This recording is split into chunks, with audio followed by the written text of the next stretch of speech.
up.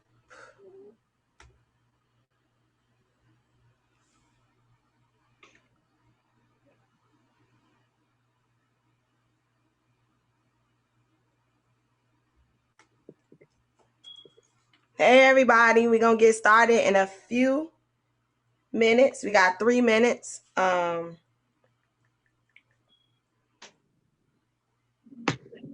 you got time to share it on all your pages, and this is gonna be a good one. So share it with your family, your friends, your loved ones.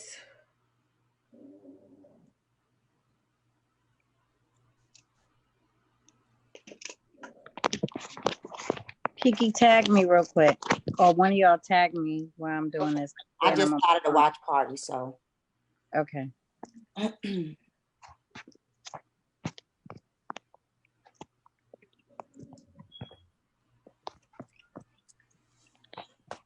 We have 2 minutes. I don't see nobody with it on their page. I just put it on mine. Is it a way to tag me? Let me look for you. Let me see real quick. Yes, I'm gonna tag you right now. I'm gonna tag all. Well, Kiki, you already shared it. Mm-hmm. Okay. Lawanda, I'm gonna tag you. Okay. Alrighty. So before we get started, this is a special edition show, and as I mentioned to guests, I want it to be well received, with solution in mind and with God in mind, of course. So I'm gonna ask my friend Kiki to lead us in prayer, and then we'll get started, and I'll start the live taping and let God have his way. All right, go ahead, Kiki. Amen. Father God, we come to you as humbly as we know how, asking, Father, for some simple direction, God.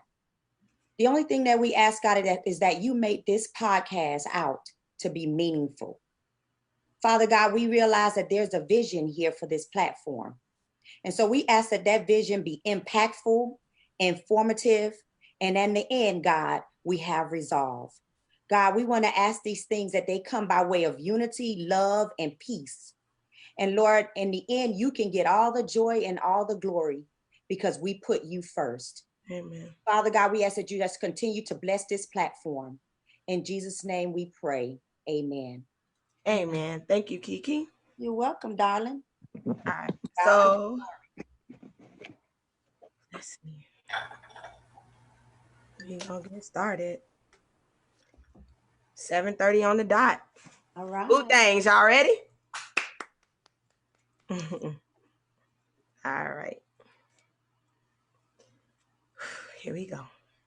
This little piece of hell won't get out my face. It's cute. Let me see if we got an audience before I hit record. All right, we got some people watching. Ooh, we got 15 people watching. All right, let's get this party started, ladies. Here we go. If y'all can mute for the very beginning, and then unmute when you hear me start the intro. Okay.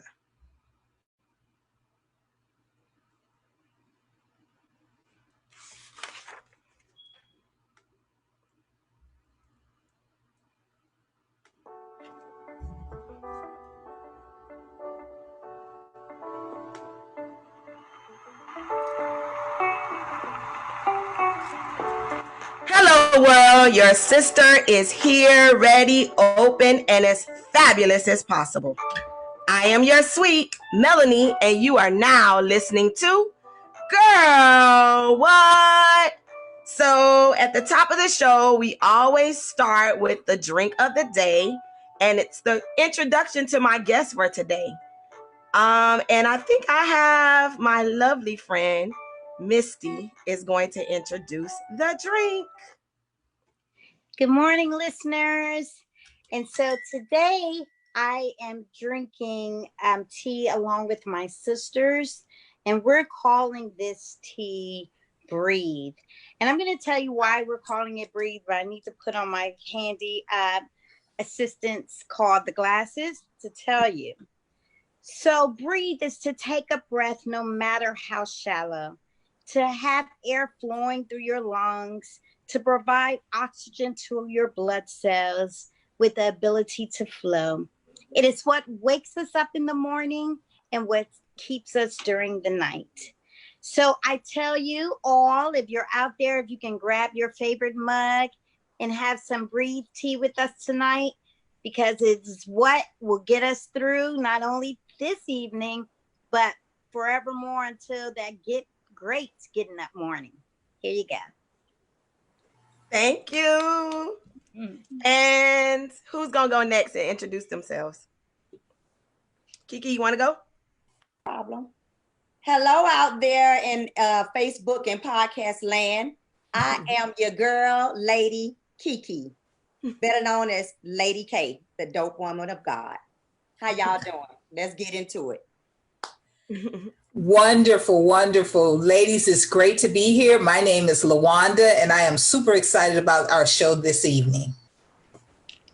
Well, thank you all for coming. I love all of you so much. And I couldn't have asked for better guests for the topic we're going to cover tonight. But before we get into the topic, the tradition is that I always have a Mel's moment. I'm going to keep it brief, but this is a moment where I kind of recap what I've been up to since the last time you heard my voice in podcast land.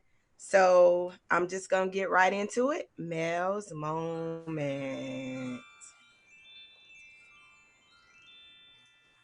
All right. So I'm going to keep it really brief. I'm not even going to do a decorating moment today because we have a lot to cover.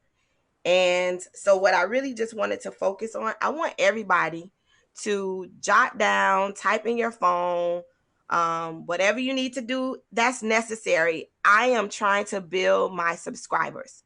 So please find me on YouTube, Girl What. All you have to do is click the subscribe button. And it's girl with a U. So it's GURL what. Go on YouTube, search for Girl What, find my channel, and subscribe. And then the only other things, I wanted to make sure that you follow me on the following pages. Girl What M on Instagram. And I'm also on Facebook as Girl What Podcast. So just find those, follow me so you can stay up to speed on what's going on with Girl What and what we're doing, when we're doing, all of the above. I don't know what's happening to my video. All right. And then I want you to follow me on Instagram for Shin Chic Decor _home and Shin Chic Decor _events. I am an interior decorator, but it's not just limited to houses. I also decorate parties and events as well. So those two pages are on Instagram, and then on Facebook it's just Shin Chic Decor. So make sure you follow me. And then last but certainly not least, make sure you follow my husband's business page, Wolo Party Rental. And we've been in quarantine mode, but it's starting to build up. Juneteenth, a lot of people are starting to wanted to celebrate that, as well as the 4th of July. So follow Wolo Party Rental, and Wolo stands for We Only Live Once. Follow that on social media, all social media platforms, Instagram, Facebook, and Twitter. So, and then the last thing, I want you to make sure, if you're watching us, share this feed on your pages. Share this feed on your pages. Create watch parties so more people can hear this message. And so that's it for me. We're going to move right on into Hot Topics. And Hot Topics is just simply current events. And there's been a lot of stuff whew, it's a lot of stuff happening. And as I was planning for this show, I was like, boy, let me tell my guests they need to sit comfortably because we got a lot to talk about. So the first thing at the top of the topics that I want to make sure that I talk about is we laid to rest George Floyd today, and they laid him to rest in Houston today. And I didn't even realize that this show was planned on the same day. So this was not intentional, but God makes no mistakes. And I tuned in for the funeral. I don't know if anybody else did, but it was very moving for me. Anybody have anything to say about the funeral? Nobody? Well, it Correct. was long, and I was at work, but when I tell you I was captivated for every minute, every moment, for a culmination of a little over a week. It was something to watch. If you haven't seen it, I would definitely encourage you to watch it. It was one of those moments in time that you'll never get back again, to see something that has sparked such a movement. And I know we'll probably get into that later, but I found it very touching and moving and inspiring and motivating. So that's my take from it. I say my takeaway was because I too was at work, so it was kind of hard to really focus in on it. But let me tell you, it was extremely emotional.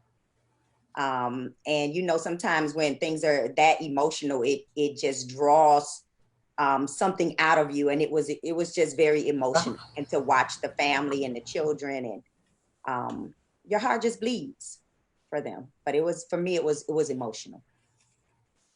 I would like to make a statement as well, Melanie, regarding the funeral. I didn't get an opportunity to watch it, and I made a conscious decision not to watch it because of the fact of all the emotions that were associated with the event. And we're going to talk about this evening when we get to our portion regarding mental health. I have a young child in the home with me, and because we've experienced so much during this time, I was conscious of making sure that I didn't at least watch it in her presence. I'm sure I'll have an opportunity to do so. I understand. All right. So before I get into the other topics, I'm sure we've done this privately or, you know, in our own time, but I want to take this time to take just a few minutes, like maybe a minute, for a moment of silence for George Floyd, because he is becoming our hero. He has become our hero, actually, with everything that's going on. So let's take this moment in his honor.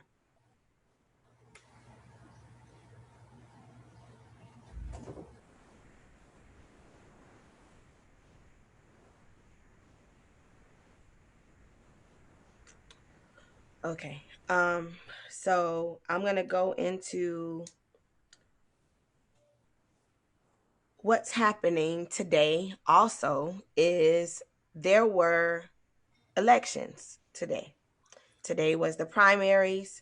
According to the New York Times, there are major problems with voting in Atlanta as 5 states hold primaries today. Some voting machines were not working as polls opened, and voters across Georgia reported long lines and a widespread of frustration.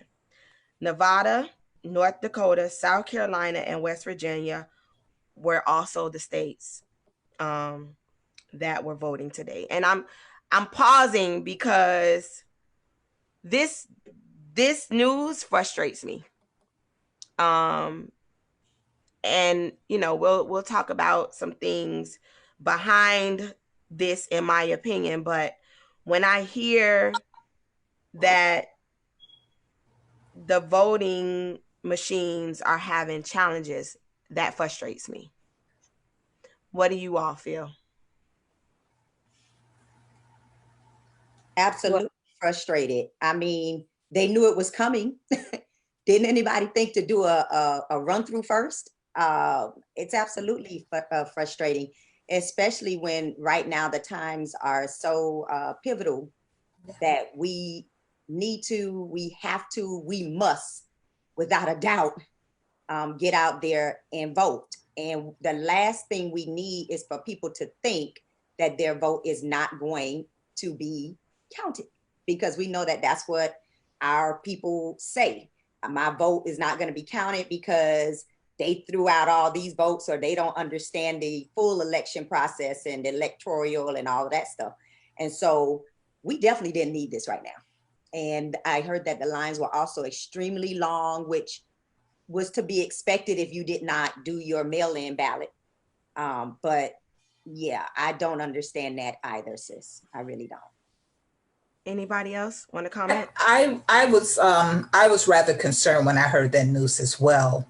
And one of the things I believe we need to put in place is more education on possibly voting early, other alternatives, so that we can get these votes out the way we want them to be out. Because I don't know how comfortable people are when it comes to early voting, the absentee ballot process. And once we educate people, I believe that they'll be more comfortable.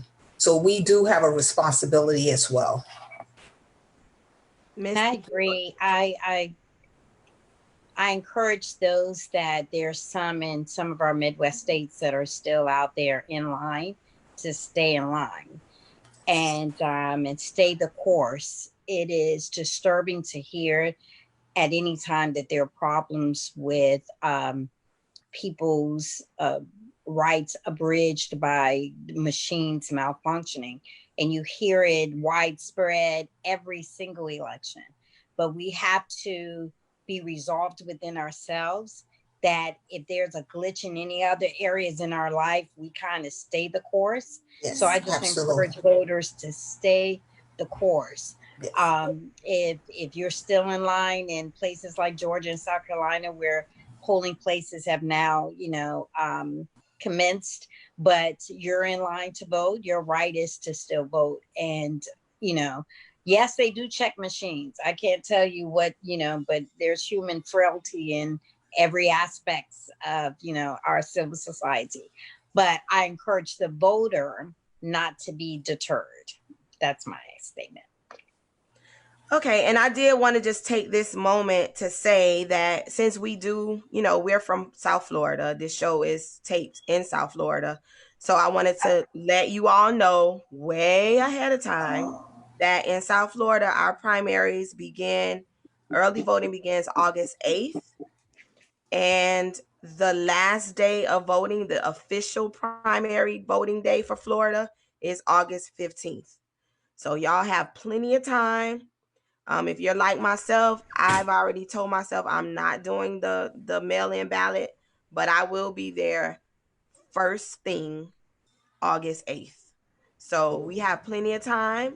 If it's a line, I'm standing in line. I don't know, I'm militant, so I just have to be in line. I got to feel like I'm standing in line for my ancestors, but August 8th is the first day, okay? And then the next thing, let's see. Oh, Misty, I wanted you to real quick in this section, to talk about why the primaries are so important. Well, any election is important, but primaries are important particularly because they're usually partisan driven. And so during the primaries, if you're a Democrat, your ballot will be Democrat. If you're a Republican, your ballot will be Republican. Typically, you're able to cast a vote for those that you would like to see in office. But primaries are really important because typically local government, especially, the winner takes all during a primary election. Sometimes in state and congressional, if you don't have an opponent, the winner takes all. So don't wait to a November general election. We tell everyone to vote as often as you can. Every election, I don't care if it's a dog catcher, and I know he gets a bad rap, whoever he or she is, but voting is very important. at any cost, but typically primary elections are those that are in between that and the general. But a lot of local elections, rely on voters to pick commissioners and council people and, other elected offices before a general election. So every election is important, but make sure that you, again, vote in every election, but don't take primary elections for granted. Absolutely. Thank you.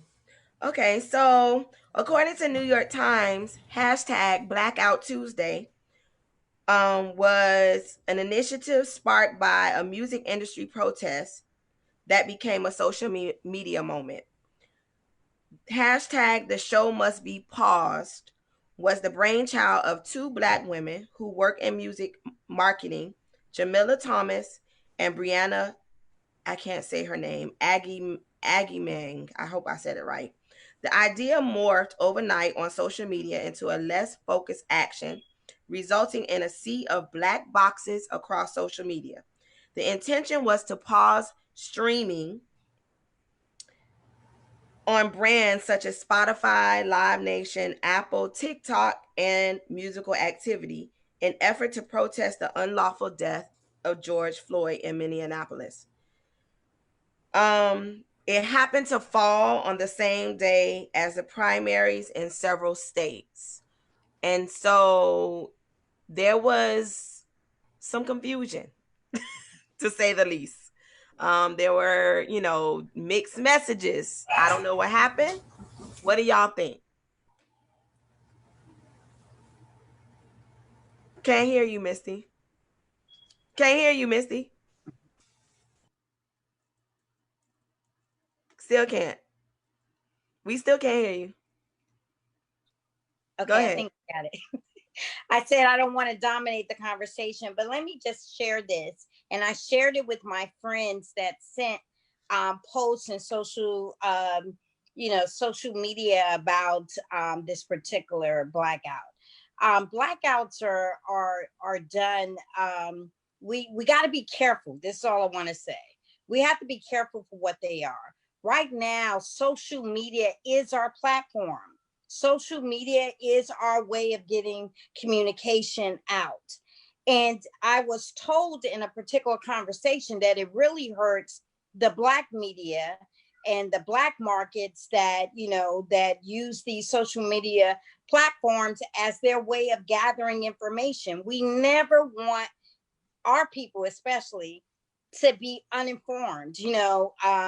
We want them to make sure that they're doing things. When we talk about the dollar in spending, that's different than the losing all kind of contact with information. So we got to be very careful when we join these movements to make sure we're not hurting one another, and then make sure that those that rely on it on social media platforms as their way of business, that we don't abridge their voices. Yeah, because there was a lot of confusion about, okay, people were doing hashtag Black Lives Matter, hashtag, but that would block something, so they wanted you to do hashtag BLM. I don't know. Yeah, I agree with Misty on that part about we have to be careful when we know that so many of our people use that platform.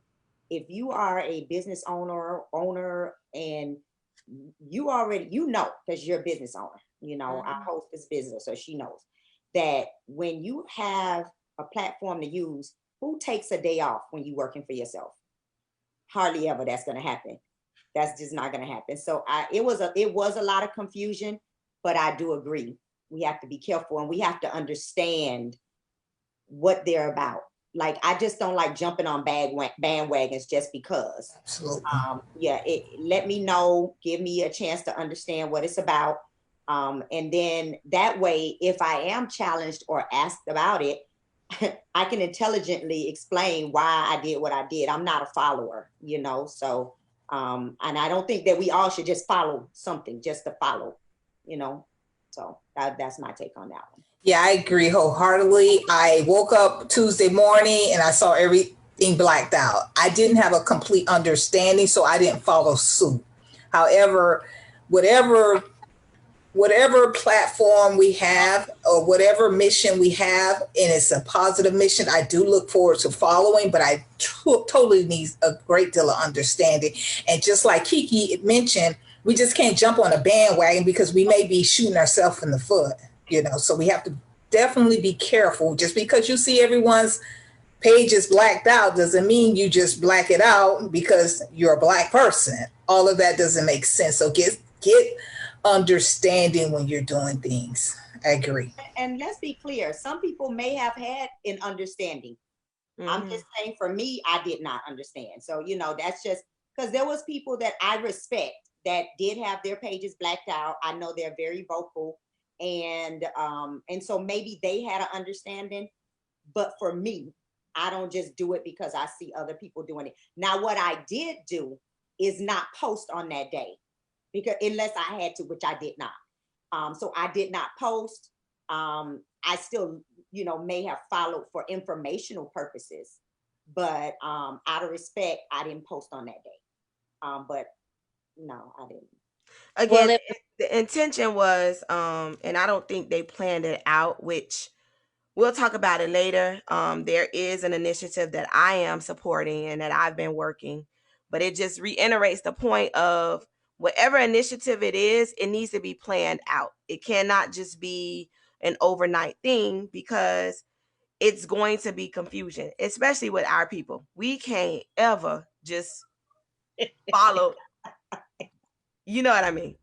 So it takes time to, so when I speak on the initiative that I'm an advocate for, people were questioning the date. Why this, why that? But this just proves why planning is so important. But we'll get into that later. I did want to take this moment, since we're talking about social media. There is a social media platform that I'm testing out right now. I don't want to tell y'all yay or nay, but I'm testing it out. It is a Black owned social media platform that looks very similar to Facebook. But I'm testing it. I haven't completely let go of the other media, social media platforms, but it's called Melanated People.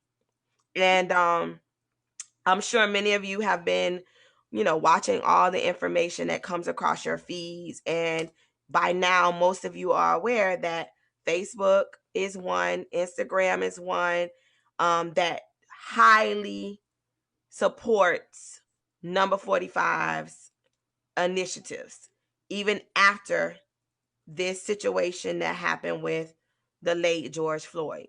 So there's a movement now where a lot of us are really starting to examine, who we give our money to, especially as a business owner. I advertise on Facebook, but who we give our money to and who these people are supporting. And we'll get into that a little later. But I did want to give that plug. If you guys want to start testing it and watching it, it's called Melanated People, and it is an app. I believe there's one for Instagram, but I haven't tested it out yet. So before I say anything, I'm not going to say it. And then, so we're going to move on to something a little lighter. This quarantine time, believe it or not, I'm still in quarantine. I'm doing everything at home. But during this time, I'm able to catch up on a lot of movies and a lot of series.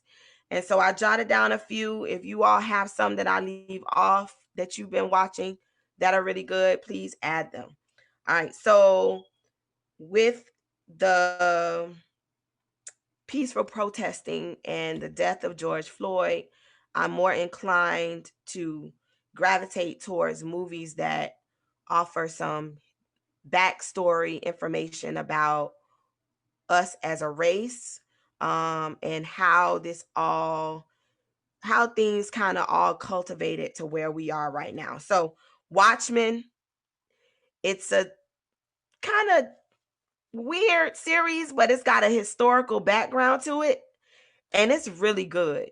I don't know if any of you have watched it, but yes, Everybody thumbs up on this, on Watchmen. You haven't watched it? I can't. Y'all can take your things off mute. I haven't watched that. Write that one down. Watchmen. It's a good series. Just Mercy. Yes. I finally was able to watch Absolutely that. That is an excellent movie. Yes. Excellent movie. And there's another one, and all three of these are on Amazon Prime. I think Watchmen is on HBO, but I got the trial or something, but I did it through Amazon Prime. We can get everything nowadays with these apps, these TV apps. But anyway, The Black Miami. South Floridians, you all need to watch that documentary. It gives a lot of insight on our race and the background of the dynamics between African Americans, Jamaicans, Bahamians, Cubans. It really gives you insight into why we have certain dynamics now. And that might be a whole nother show that I might do later on. But check it out because it's very interesting, especially if you live here in South Florida. Let's see. Insecure. I caught up on Insecure. For those of you that like Issa Rae, child, it's so good. And Lawrence and Issa, they trying to do it again, and it's good. And then on Netflix, I jotted down the Jeffrey Epstein movie. Now, this movie, I think I lasted maybe 15 minutes. It's too much. And we're going to talk about some of this when we start talking about our topic, but that man was disgusting. And his associations, if they are anything like him, it's scary.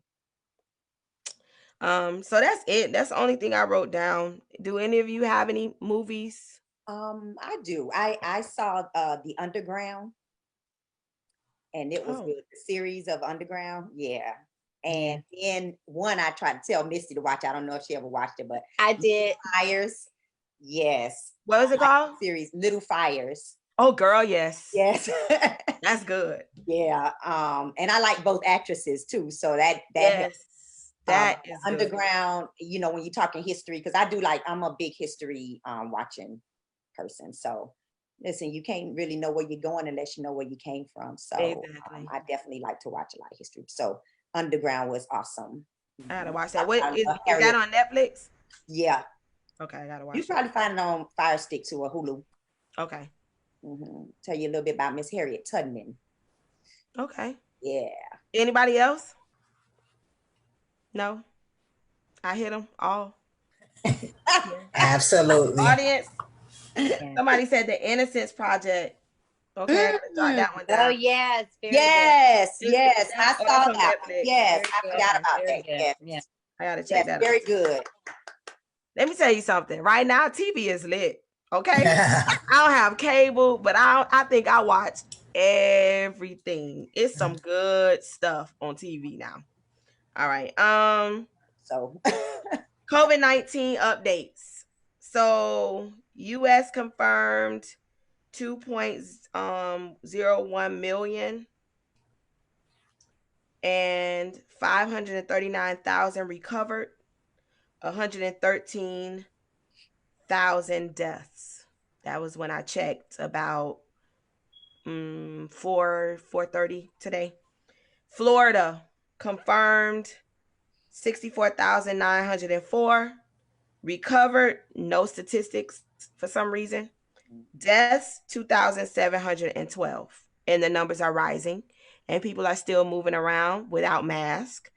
And there are protests happening. So in the scheme of it all, COVID numbers are going up. Anybody want to talk about that? I do know that some people don't even think it's real. They think this is something. I've heard people saying it. Like, what do you mean? I don't get it.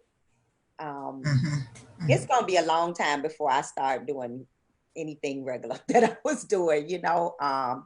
So I just don't know how people at this point could still be thinking it's not real and not want to wear a mask. I asked a friend yesterday about flying on the plane and how she flew. What did she do? What measures did she take? And she said that, you know, they were handing out masks to people to get on the plane. And there was still people saying, I'm not wearing no mask. I don't need that. Wow. What do you mean? Oh my God. So, listen, I'm gonna be in a full cat suit if I gotta go somewhere with a face shield. Kids, why don't bodysuit, gloves and all. Those numbers are astonishing. Yeah. And it's really scary because we have so many people doing things, not only individuals, but agencies and organizations. I heard recently that we have some of our child care facilities that will be opening within the next couple of days. Yes. And they're government-run agencies, and they feel like they can open these centers up and provide care for these children. And it's so nerve-wracking, not only for the children, but the staff, the parents. So we have to continue to be cautious. Yes. You know, we do have to continue to be cautious. And I mean, I'm still concerned about how we're going to open up for the school year. Yes. And that's in August. And I have a 7-year-old too. I mean, right. I'm talking to my husband now about how you gonna homeschool him. You're gonna have to get some program or something, because he wanted to send my baby to camp. I said, who camp? The camp exactly. You gonna be here. He's not going to nobody camp. So I think we remain in a very disassociated and distracted state at every level. And I think we have to do what's the very best for our family and encourage our friends to do the same. I work in government and I'm on calls and I hear the numbers and I hear the number of beds, and where we're doing better, the virus is not gone anywhere, nor do we have a vaccination for it. Yes. And so I think people don't get that part. Like, hey, it's not gone. And there's no cure right now, or no even treatment. It's no treatment for it. And so if it, people believe that, I don't know what they believe. It's crazy to me. And I'm the street kid. I'm the one that's in and out of my home. And both of my elderly parents are here and small children. And I think about the things that, require my immediate attention. And I always think about their protections and stuff like that. But everyone should believe that they could be a carrier and that they could be bringing these things into their home. Yes. And so I encourage people, don't lax in your, levels of precautions and in your protections of yourself and your family. Act as if you are the carrier, and you are protecting yourself from other people. It's funny because my husband, he makes this joke. He's like, I want us to go do something, but you don't want to leave the house. So I don't know. We can't do nothing because you, and I don't blame you, but you just don't want to leave the house. I'm like, nope, sure don't. And these beaches, I'm like a hermit. Open. I mean, listen. We've been in Florida. How many times have you really gone to the beach? Like, exactly. We're not surrounded by water. Oh my God, the beach is open. Relax. The beach is gonna be here. We live in Florida. I mean, it's like, come on. It's not that serious. So I don't know. I don't get it. And like Misty was just saying, I don't know what they believe in. I don't know what the thought process is. It's very confusing. I'm just gonna pray. That's all. Absolutely. Okay. On a lighter note, well, not so light. Well, kind of. Which one I'm gonna do first? I'll do this one first. According to Revolt TV, Kirk Franklin and Fred Hammond on Sunday, May 31st, they Versus hosted a moment of healing where the two goats of gospel matched up in a versus battle. Did y'all watch that? Y'all didn't watch it? Y'all haven't been watching the battle? Y'all know I'm like a social No, I have to laugh because that's my life. That's my job. Everybody's on everybody's channel, everybody's Yes. battle, everybody. That And listen, my life that's my doesn't- job. I gotta my life report just it. doesn't- I gotta live My it. life doesn't revolve like that, so I can't get down with it. But I applaud those that can. Yeah, I did. Lawanda, you didn't see it? I heard about it. I didn't Yeah, I heard actually watch, but I did hear about it. And I actually heard that was one of the better battles because they were in the same studio and the sound was better. Even though the other battles had wonderful artists, they just didn't have that sound quality. And, my thing was, it's free, you guys. Let's just work with what we have. But no, I didn't have an opportunity. Yeah, so far this their battle and the one of Beanie Man and Right. Bounty Killer were the best ones. Yeah. But what was alarming to me about this one, and I'm like, Kirk Franklin is my boy. So he won it. They say he won it officially, but Fred Hammond is the bomb too. But what was concerning is that it only hit 250,000 people, which all the other battles, I'm talking 600,000, 700,000. But for some reason, this one didn't get the numbers like the other it ones. was gospel. That's concerning to me, especially because Can I say this? Can I just put a plug into having some other type of information other than this with 600,000 viewers and no, listen, I'm a Jesus girl, so but I am just and a hip hop and a reggae, all genres of music. But every time these things come about, I just am reminded of, if we just paid attention, if we just sought out information, that we wouldn't be sometimes in some of the places that we are in as a people, because we're focused. And what this COVID-19 has taught me, and I'm sure countless others, that if we just focus on things that are important, things that are,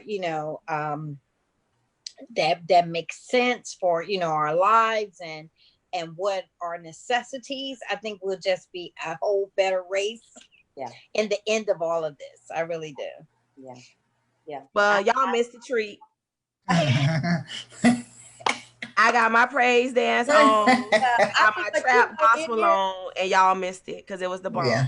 I just do wonder though, because church is not looked at the same way it used to be looked at, I have to say, and I can't say it. I'm a PK and now I'm a first lady of a church. So I saw it from the angle of my father pastoring, and now my husband is a senior pastor and my father was a senior pastor. Church, from the way I grew up, it is certainly not the same today. And I don't know if maybe we are not reaching the present age, because you have to be progressive. Yes. In order to reach people. That is sure. So you must be progressive. But you can't be so progressive that you know earthly good, not do it so much and be so and nobody know what you're talking when you're so out there. But it's not the same. And I wonder when you say that, if that is the case, because Kirk Franklin is pretty hip, even he can kind of reach both sides. At least in my eyes, he makes you bump with it, so it's interesting. Listen, I tell anybody, it's no party like a praise party. Huh? Hello. Amen. Amen. Franklin puts on a party. Yeah, I agree with you, Kiki. Things have changed quite a bit. I'm not a PK kid. My husband's not a pastor, but I grew up in the things of God, and I've witnessed it. But I think what has happened, I've had this conversation with several people, we have so many options now. People can watch church online. Now, I'm not saying, we should forsake the assembly of our brethren. However, what I am saying is there's so many other options out there. And you can literally watch, you could be in church. During this quarantine time, I haven't been to church because my church is closed, but I've been to every church. Probably I've been to New Birth in Atlanta. I've been to every church. I've been to, and those are options. Right. But once my church opens, I'm going to go back, but will everyone come back?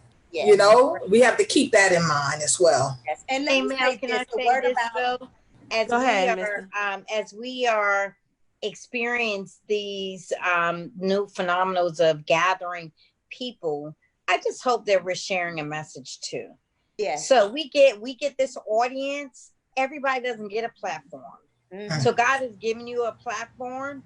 I don't care if you're Kirk Franklin, Beanie Man, Beyonce, or That whatever. part. You got to give me some messaging that's going to not only change my life spiritually, but change my life, the current state that I'm in. And Yeah. so while you got me listening to every spinning record that you have, I need you to infuse some positive, messaging in there about, either the Black community, Christ, or whatever you're going to say. Hence, girl, what? Miami just has a lot to compete with, period. I mean, it's not a Bible Belt state, okay? It's not like when you go to Georgia or Memphis, where they got to have mega churches everywhere because everybody going to church. They can go to the club the night before and they all going to be packed in church. Miami, there is so much going on all night, All the time. all day. Yes. And so, we, the people that know better, we have to do better to be able to just reach the masses, because you're right, ain't no party like a Holy Ghost party, honey. And I mean, unless they know, you just don't know. You really don't know. All right, to bring it home, y'all know I'm all over the place, right? So, in local news, Trina and Trick. Oh, Lord. A big mess. Can I tell the story? It's a mess, Mel. No, let's get them a chance. According to Insider.com, rapper Trina is facing criticism online for calling protesters animals who escaped from the zoo. Trick questions her views and stated she shouldn't put looters and protesters in the same category. Trina said she's not afraid of police because she has her license and registration. Comments? What does that mean? She In has her other words- license and her registration. Okay, so I'm going to say what I took from the article. Yeah. I took this, she was saying is that basically she don't have to worry about the popo because she's good. She keep her license up to date and she has her registration. So to me, it sounds like she's implying that this only concerns, and this is my opinion, y'all correct me, this only concerns people who don't do right by the law. I was trying to give her a chance. Now I'm gonna say this, y'all. Yes. Let's not, because they are the local. We can't hear you, Misty. Can't hear you, Misty. Yeah. No, I said I'm gonna let Kiki answer this one. But when I hear that statement, I feel like she got a gun and a license to carry Yes. it. Yes. That's what I took from that. Yes. I didn't take that she driving down 95 clean. I took She it riding dirty. in a whole different way. And so I'm gonna let the officer of law respond to this one. I didn't know. I really don't know what she mean. I mean, what does she mean by that? Because I mean, there are people that we know have been killed and they had even a license to carry. I mean, so I really don't know what she meant by that. And I was trying to give her a chance, but if that is true, I don't know if she corroborated it and she said it was true, but man, I don't like that. I have a statement I would like to make in regards to the situation. I've been watching Trina for quite some time, and we all grew up in Miami, and we know Trina. Trina is our play cousin or whatever, but I truly believe Trina is dealing with a lot of mental health issues. Her mom passed away not too long ago. She was very close to her mom. And I say this because we know Trina. And I don't think she's really dealt with that. And death is something that will take you over the ledge if you don't deal with those feelings emotionally, especially when it's a parent. Yeah. I mean, I don't know what it feels like to lose a mother because I am blessed to have my mother here. However, when certain behaviors come up, if that depression or those feelings haven't been addressed, it'll come out in every platform. So she has this major platform and she's saying all kinds of things. And when I hear them, I'm like, Trina, come on. But I look back into her past and some of the things that I'm aware of, I don't know everything about her, but some of the things I've been made aware of, I realize that it's trauma that she's still dealing with. So that's my opinion. So when I listened to it, and I lost my mom, so I listened to the interview, and to me it was clear that something must have happened right before she got to work, and she didn't leave it in her room. I mean, in her car, and she was angry about something. It was. I believe one of the things she mentioned was that a friend of hers or a family member had a boutique or something in Bayside that was affected by the looters. And then she went off on a tangent about the animals thing or whatever. And I don't know what she meant because I wasn't in her mind, but some parts of it I felt like her delivery, her choices of words did not express what she really wanted to say. Can I say this? Finish your thought, Mel. So I can see why the public was furious. Like it was not a good look for her. That interview was not a good look. So however, go ahead. My mother said this thing that me and my girlfriends laugh about. She says, I hate people that laugh all the time. Life is serious. And then I bust out laughing after I quote her saying it. But life is serious. And so my mornings, I can't like that kind of I can't be, wrapped in two things that juggle my brain in directions that don't need to be juggled at 7:30, 8 o'clock in the morning. So I'll start with that. But two, we all have a social responsibility, whether you want to or not. And if God has graced you with a platform, then you have to, anything that comes out of your mouth, it better have where you have dealt with whatever consequences of what you're going to say. And people are entitled to a bad day. So I ain't hear Trina. I'm assuming she had a bad day or a bad morning, as you suggest, Mel. But she has a social responsibility to say the right thing to her listeners in order for them to not only progress and grow, but be civically and socially minded. And if she is not, her or Trick, if they're not doing that, not only will I not listen, but I will encourage others not to listen. Absolutely. I agree. And honestly, I haven't even listened to the show. It's only because of this. It's only because of this and what happened. I was like, they added again. And so I listened to the replay, but I don't even listen to their show in the mornings. But I hope it works out, especially during this time. But I agree with you, Misty. When you have a platform like I do, I'm very aware of like what I say. I put a lot of thought into, not that I'm not being myself, but I put a lot of thought into how I want the show to flow. I incorporate prayer, which is unorthodox, but I totally agree with you. When you have an audience, it's your social responsibility to be mindful of what you say and how it's going to affect other people. So I totally agree with that. Lastly, this is actually new, and it's going to kind of lead us into our topic. According to Newsweek, George Floyd's lawyer asked that United Nations intervene in the case to recommend reform, which I thought was interesting.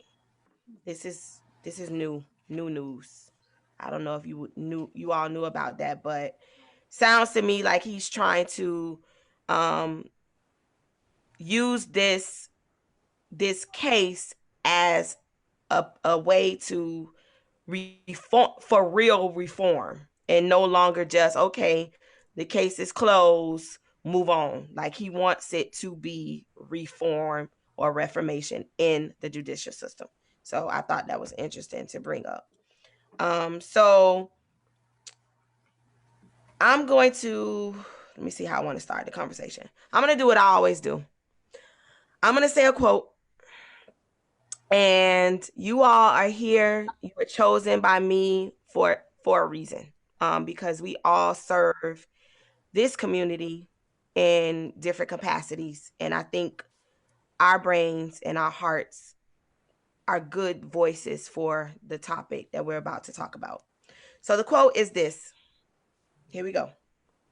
Prejudice is a burden that confuses the past, threatens the future, and renders the present inaccessible.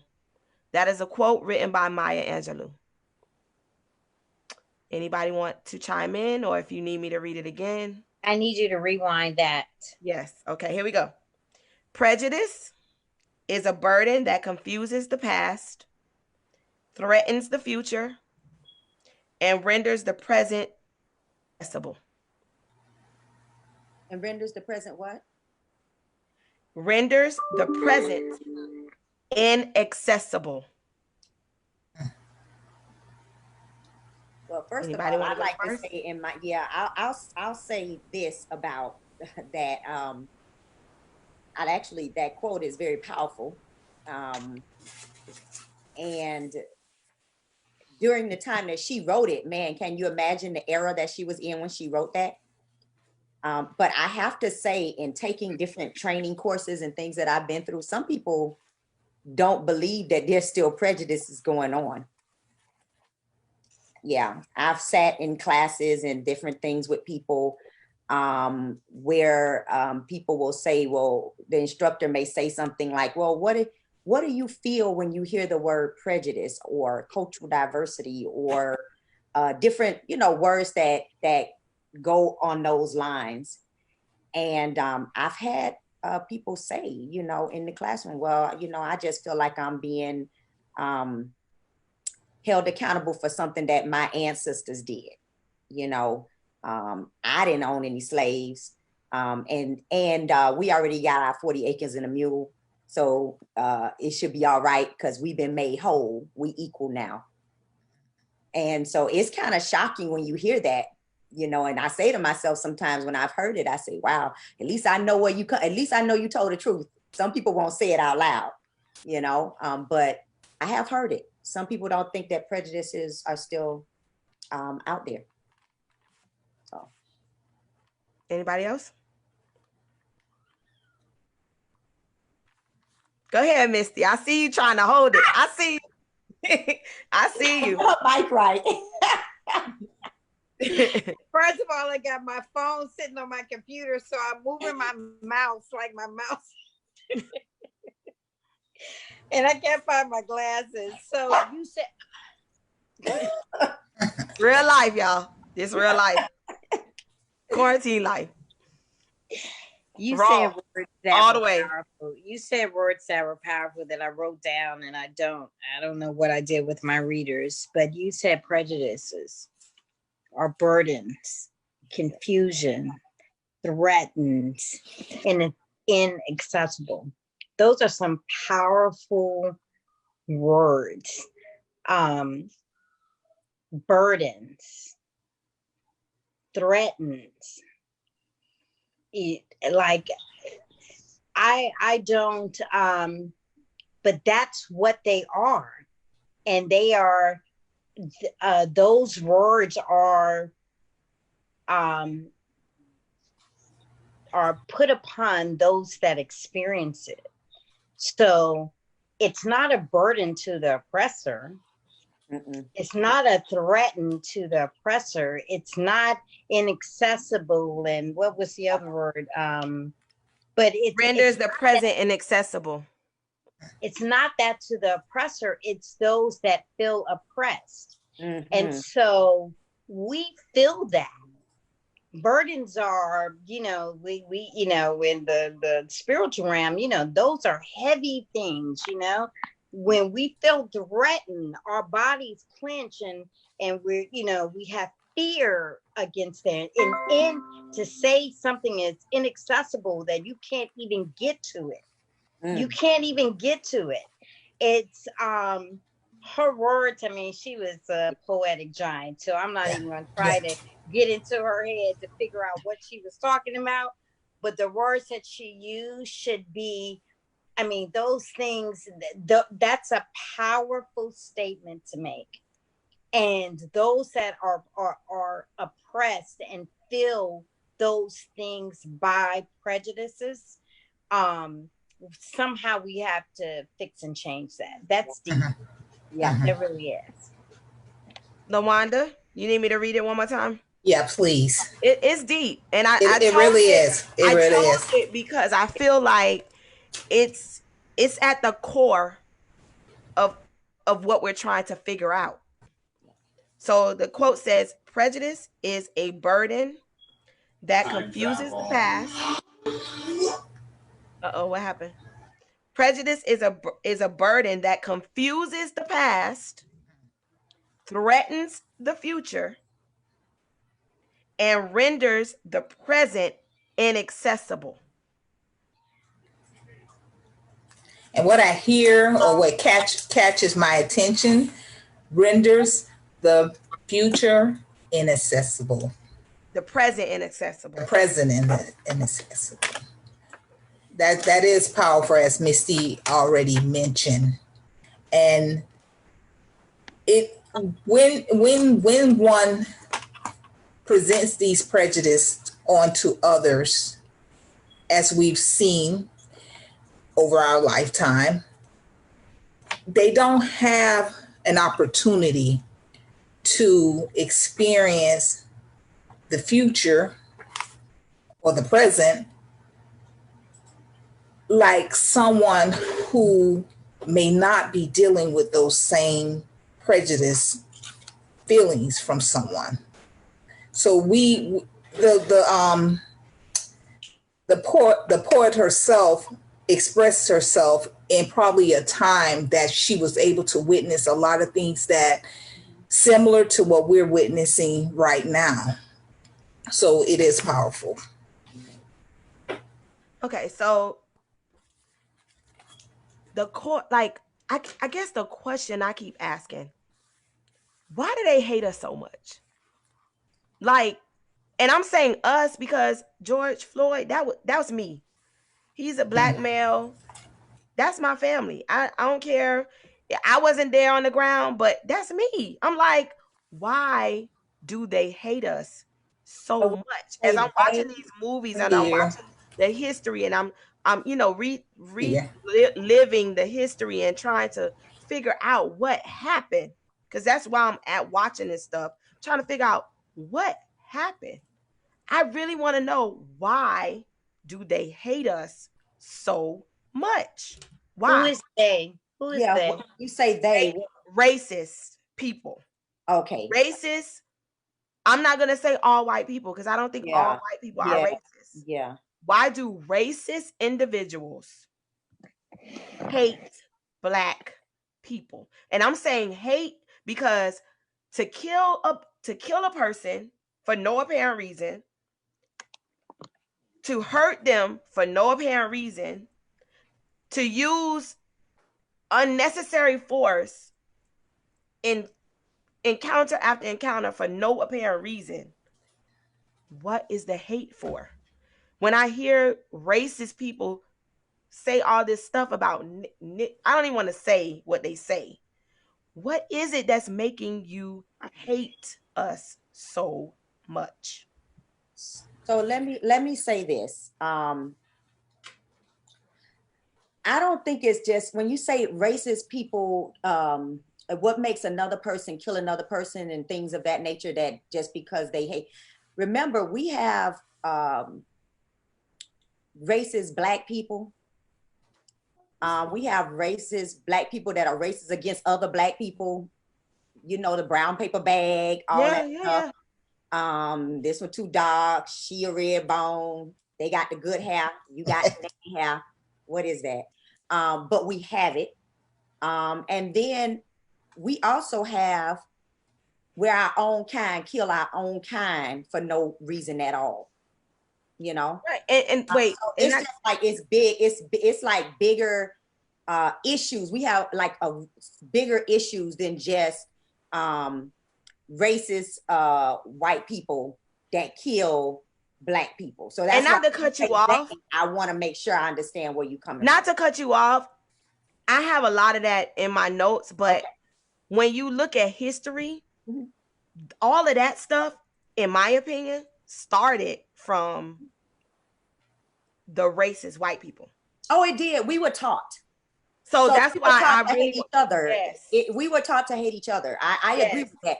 So that's why I kind of want to now. So before I start answering, so that's why I kind of want to hone in on that premise, because that is like the foundation of the hate that we have towards each other, in my opinion.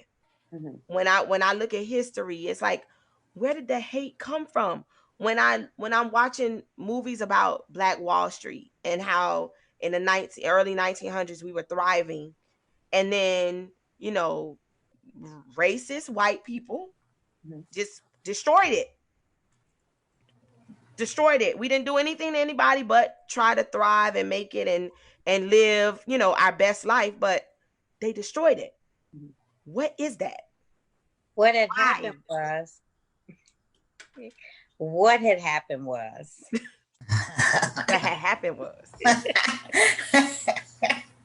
you know, so slavery wasn't anything new to African Americans. There were slaves in Egypt, and Moses helped get them free with God's help. Slavery is not new to mankind. And the history of the slavery of the African descendants, you know, created a whole different element, you know, to our history.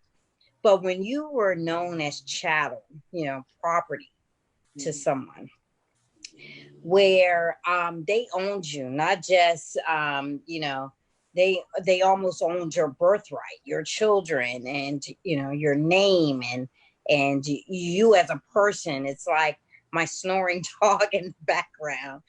It's you know, when you were owned in that regard, and then someone let you be free. Yeah. And some of them got it and others did not. Some of them understood Black Lives Mattered and some of them did not. And so the struggle with our people against their people, if you would have it, is, you know, history past that we may not even be able to untangle. I know we won't be able to untangle on this show, but it is where the hatred started as a sense of jealousy because they felt they had a sense of entitlement. And that has passed from generations to generation. We can't be as good. We can't do as well. We can't prosper. We can't compete. Everything that just as a human being will be naturally, you know, given to someone else, the innate sense of entitlement has passed from generations to generations to generations. So they don't hate us as a human. They hate us as a race that got some privileges and some rights that some of them, I won't call all of them, didn't believe that we, you know. So really, that's the crux of a issue that I don't know how to unpack, but that's really the crux. But the thing is that you're absolutely right. But you know, obviously all of those people have died and it's just been taught. Yes, their children, and their Yeah. children's children, and their children's children. And so you said we won't solve it right now, but you actually just narrowed down two intricate things, two intricate ideas that have passed on to our own race. Mhm. And that is jealousy, sense of entitlement. Mhm. Those are two things that need to be dealt with. Mhm. Whether a psychologist, I don't know, but those two things are the root of a lot of our issues against our own race, against other races, against, that's it. Jealousy, sense of entitlement. Mhm. So psychologists, mental health experts, those two things, what can we do to address those things? Well, like Misty indicated, those are questions we've been asking probably longer than we've been living, actually. But we can also throw in there a couple of other words. We could throw in fear. There's a degree of fear. You talked about, Melanie, those people are dead. Those people who had slaves, they're dead. So these children's children may have been taught, and they're not taught as they're sitting around the table and they're having a conversation about, okay, this group of people, they're not talking like that. They're showing them in their behavior. They're showing them in their behavior, and their kids are picking these things up.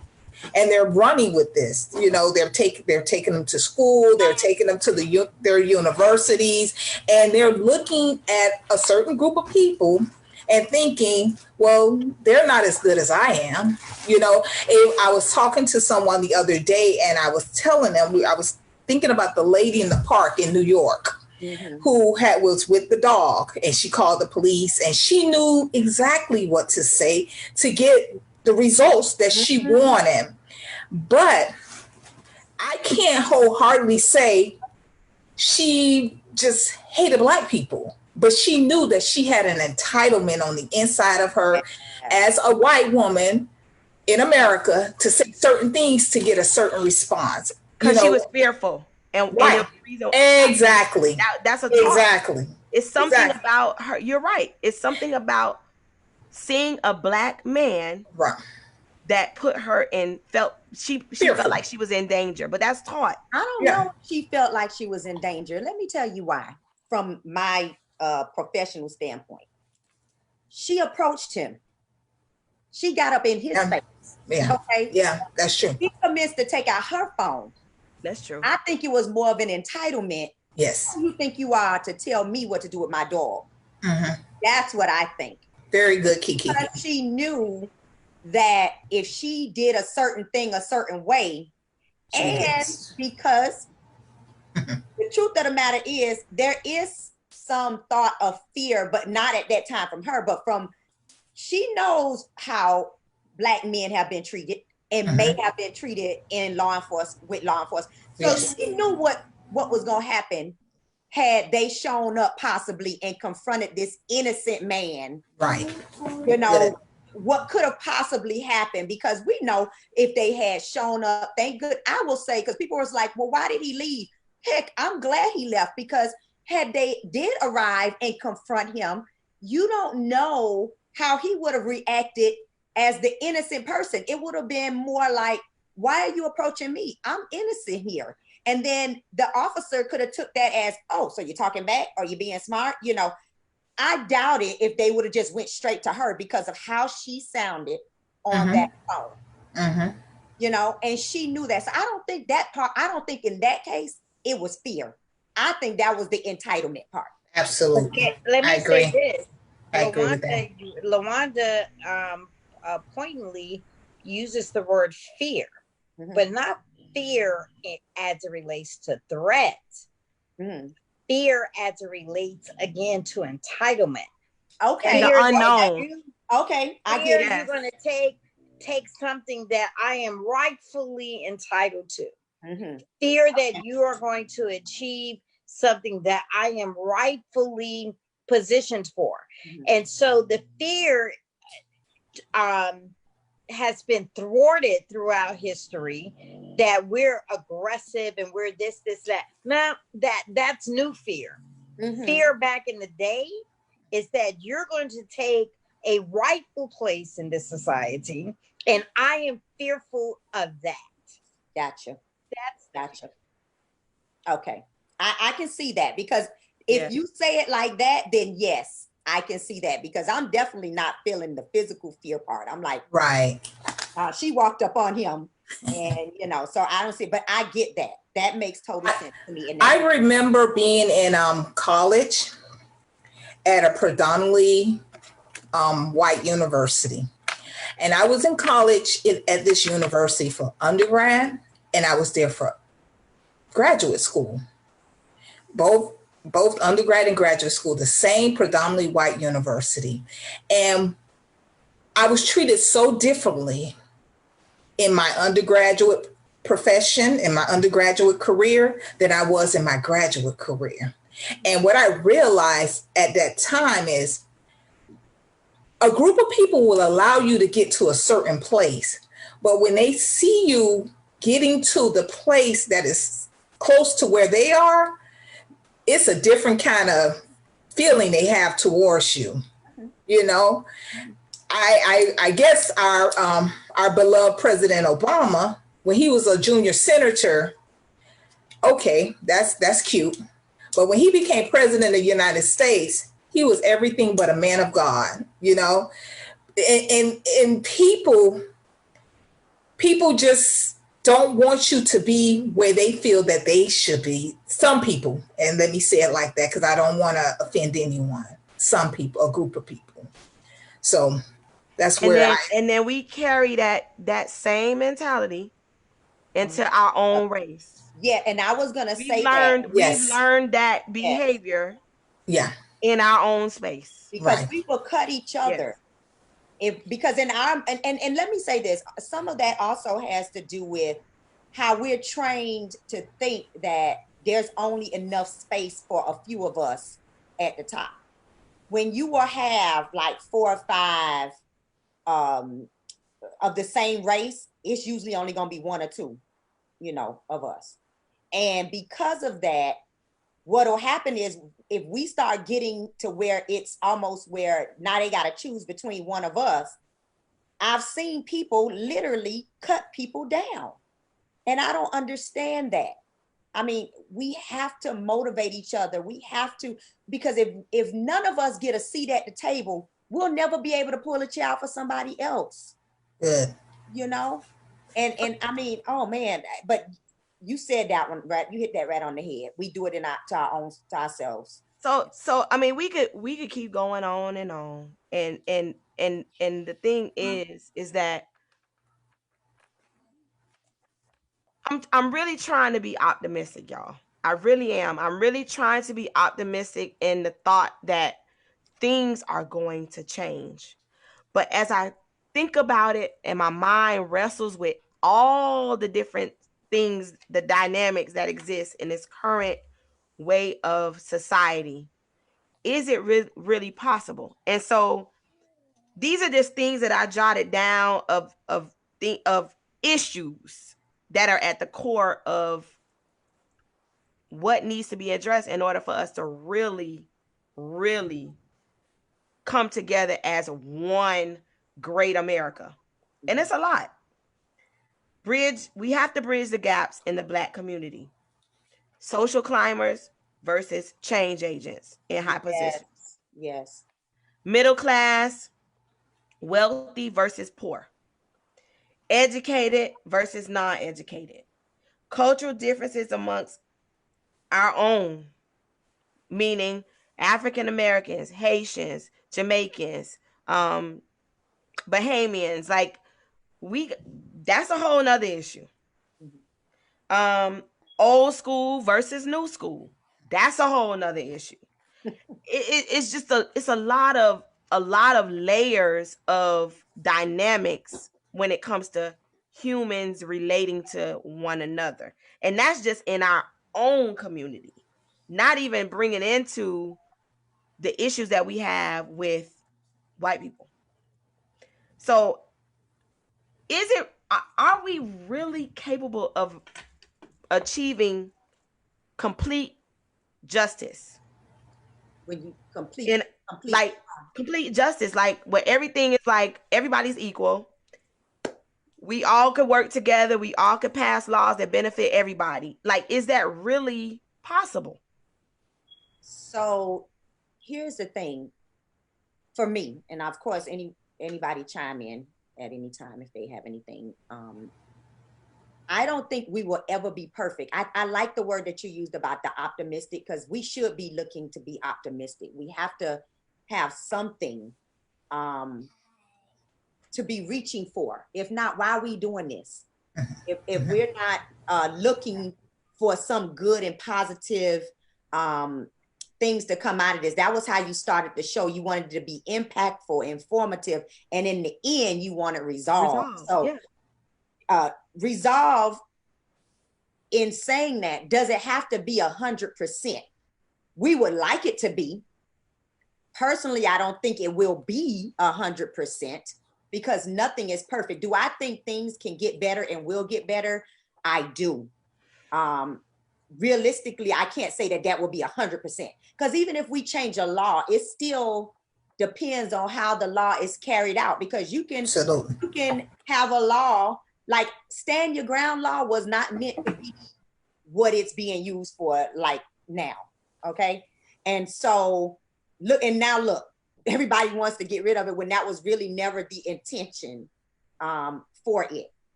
So it just depends on how it is used. It's with any tool, when you're given it, how will it be used? And that's why even in voting, because we could pass a law, but if the judge is there and they can change this or it can go here and they can human element, that, everything has room for human error or human feelings, the heart. Yeah. Because hatred is not always surface driven. I don't care how many trainings or how much laws you change and this and that.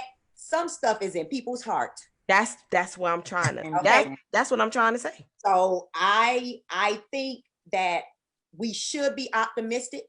We should fight for equality across the board. We should get it in writing so we can hold people accountable. But what we say is when it's done, because I believe it will. I believe it will. When it's done, it's almost like when the Civil Rights Act was signed. You remember that the video and the film, how the dogs and the water hoses, and it took that for people to be like, oh my God, for Kennedy to be like, look at this, for them to be like, look at this is inhumane. Okay, well, guess what? 8 minutes and 46 seconds of a man with his hands in his pocket on somebody's neck was the same thing. Yeah. And now people are like, oh my God. There's been plenty of 8 minutes and 46 seconds. We just didn't have it on film. Well, I mean, we had Rodney King, but you know what I mean. We've been having sporadic, but now everything is being captured,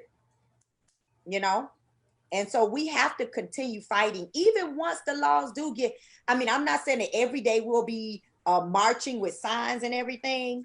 But yeah, it's the fight, and probably when I say fight, you all know what I mean by that, not physically per se, but the fight to ensure that we are on top of our game, not to just let things slip, because sometimes I do also believe with our people that we get lazy and comfortable. And I think that we got comfortable. Mm-hmm. And I know Misty and I were talking about our generation and how we were like the protected generation. You know how your mama told you, listen, just make sure you get you a government job, make sure you get some benefit, make sure you get some insurance. Yes. We kind of got a little lazy. Yeah. Yeah. And because of that, we were shielded, and there was things we were not on top of. Yes. Civic duties, we weren't teaching it, we weren't doing it the way we should. And so it's incumbent on us now to correct those things as much as we can, you know. So that's my little piece on that. So, cause here's the thing. When I listened to Mayor Sylvester Turner, the mayor of Houston, speak today at the funeral, and he announced at the funeral that he, after leaving, was going to sign an executive order that would ban chokeholds and strongholds as tactics used by law enforcement in the city. He said, he went on to say that it will be required. Well, these are the things that will be required: de-escalation, comprehensive reporting by police officers to exhaust all other non-fatal options before using lethal force. And then he went on to say, in this city, you will have to give a warning before you shoot. You will have to have a duty to intervene. Like, I'm hearing all the verbiage, and we've been watching the news, and that's what everybody, NAACP, all the way across the board, they want to push these initiatives.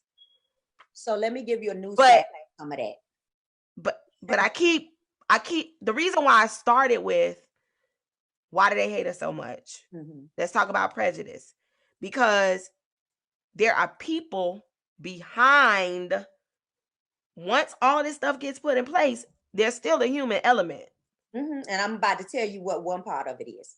Okay, go ahead. To those things that you just said. So most departments are not using chokeholds, lateral vascular neck restraints, different things like that's what we the right term for them, unless it is a deadly force situation.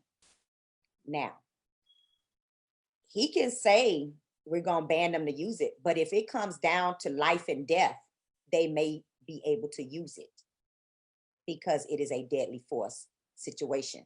If somebody that you're fighting and your gun falls out and you think they're going to take it or what have you, it's possible they could still use it. Now, where that comes in at is the person being able to articulate why they had to use it. And as far as like giving a warning, that depends on the circumstances. And that's what I mean by it. Some things can be in writing, but realistically, and I'm a trainer, realistically, will they be able to really say, stop, I'm gonna shoot? Yeah, they might say it at the same time that the trigger get pulled. I mean, you get what I'm saying? So there are some pieces in there that I think that there's other legislation. Please y'all don't laugh at my little words when I get go ahead. All messed up. But there are certain things that need to be changed so that when officers are thinking to do bad, they have something in their mind saying, if I do this, there's gonna be consequences and repercussions. You know, and most of the time it has to do with money, you know, like the qualified immunity that says that they don't get sued and stuff like that. Sometimes you gotta mess with people's pockets, you know. Which leads me. Which leads me. Oh, so I'm on the right path. Okay, go ahead. Well, the thing is, I'm not, by no means, I don't want anybody to think that I'm being pessimistic when it comes to all the, you know, the recommendations for changes that are gonna, you know, cause some type of justice. But I just want us to understand that we could put all this stuff in place, but the human element of it, the people behind it, will depend on whether or not it's done correctly. Yes. Or not. And when you have jealousy, sense of entitlement, fear, prejudice, racism, racist, and you put that with a person behind these laws, these laws don't mean a thing. It could still happen. Mm-hmm. So my point is, when I started, we need to figure out some things that's going to address the people, the character, because this is all fine and great. You mean the character of us as human beings, as so can I say this? Hashtag Black Lives Matter and hashtag every other you know black issue, black it's you know, it really boils down to, you know, very simple. I'm not your enemy. Hashtag I'm not your enemy. Mm-hmm. I am a fellow human being. I am a fellow citizen. Yes. I am a member of society. I am a law-abiding citizen. I am a teacher. I am a doctor. I am a politician. I am a pastor. I am a law enforcement officer. I am not your enemy. And it's something you go, why do they hate us? Or why don't they believe who they is, that we are the enemy of everything that they want, everything that they have accomplished, everything that is they're entitled to in their mind. You know, the thing is that it's really a very human humanity clarion call that we're saying it wrong, that Black lives matter, but so do all lives matter, and so do, you know, children and old people, and excuse me, elderly, and our gay and lesbian community, you know, our Black, our Latinos, our whites, all life matters, but we are not each other's enemy. And until you said something earlier about George Floyd's family speaking to, sorry, guys, did I come back? George Floyd's family speaking to the UN about race relations, his death, because it's a worldly issue. Around the world, people are also standing in solidarity with us. They believe that human lives matter. So we are not the enemy. We are not each other's enemy. And until we embrace that concept, thought of teaching our children that you know, I'm not going where you're going. You know, you know, my girlfriends know I'm not catty in the way that I have like a jealous, envious bone in my body, because I believe I'm on my own path, going where I need to go, getting there the best way I need to get there. And you're not my issue. You're not my enemy. You know, I am my own. Me and God are navigating this together. And until we change the mindset of, you know, it's not about liking you, don't like you. It's not about I'm the top of the class and you're below me. It's not about I have you know, financial aid and you don't. You know, I'm in school under affirmative action or have a job under any of that. I am not your enemy. I want parity. I say, everybody talks about the Black agenda, and I have an issue with that. But this is me and my own, you know, Misty speaking for Misty. I'm like, I don't have an agenda other than what you want, I want. What you want for your children, I want for my children. What you want for your earth and your climate and your grandchildren, and I want the same thing. How do we get there? So when you come into my space and you're asking me, what do Blacks want? I want what you want. So don't carve me out into a special interest group. Yeah. I'm not your enemy. carve me out to be another human like you, and give me what you have. Give me how you got there. You know, let me know how to get there. You know, measure me upon my, you know, my own merits, my actions, my, you know, my ability to live in a civil society, my ability to keep my finances straight, my ability to, you know, do well in school. That's what I want. And until we let them know that we're not the enemy, nothing will change. Yeah. So who they are, let's figure out who they are, and, you know, and make them know that, hey, we're one and the same. Our melon may be different, but we're the same person through and through. Same blood, you know, same God, same, we're through and through, same America, same world. So they're asking for United Nations to step in, because they're about humanity and, you know, and what's good for all mankind. That's why they're stepping in.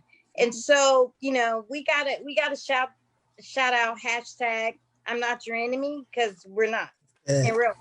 I'm gonna use that, but here we're getting, y'all are getting exactly where I want y'all right now. Because y'all know I curate this show, but Al Sharpton said something at the funeral. He did his thing today. I ain't even gonna lie. He did. He said, and this is a hard truth. Y'all listen. This is a hard truth, but it's the punks in the pulpit. No, I'm just playing. Go ahead. We have to understand that there are people that are protected by wickedness in high places. Yeah. And when I saw the what's his name? The pedophile. When I saw his movie, the little 15 minutes that I saw, because I couldn't stomach anymore. And I heard the schemes, the ways that he maneuvered the police system and judicial system, how he used his money to get certain things, and he was never concerned about lawsuits because he knew he could figure out a way out of it. It sounded very familiar to someone that's leading our country. And the 1%ers, I'm sure there are others that live very similarly. Yeah. And I'm sure there's exceptions to the rule, but I'm sure there are others who live by this same way of life. And I'll just leave it at that. That's a fact. The billionaires. So then my question becomes, if they're a part of the problem, where are they getting their money from? When you say, you mean the wealthy?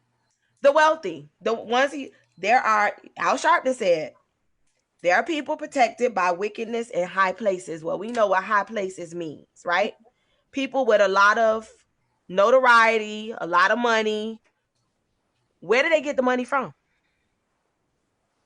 Most of them was given the money. I mean, some of that is old money.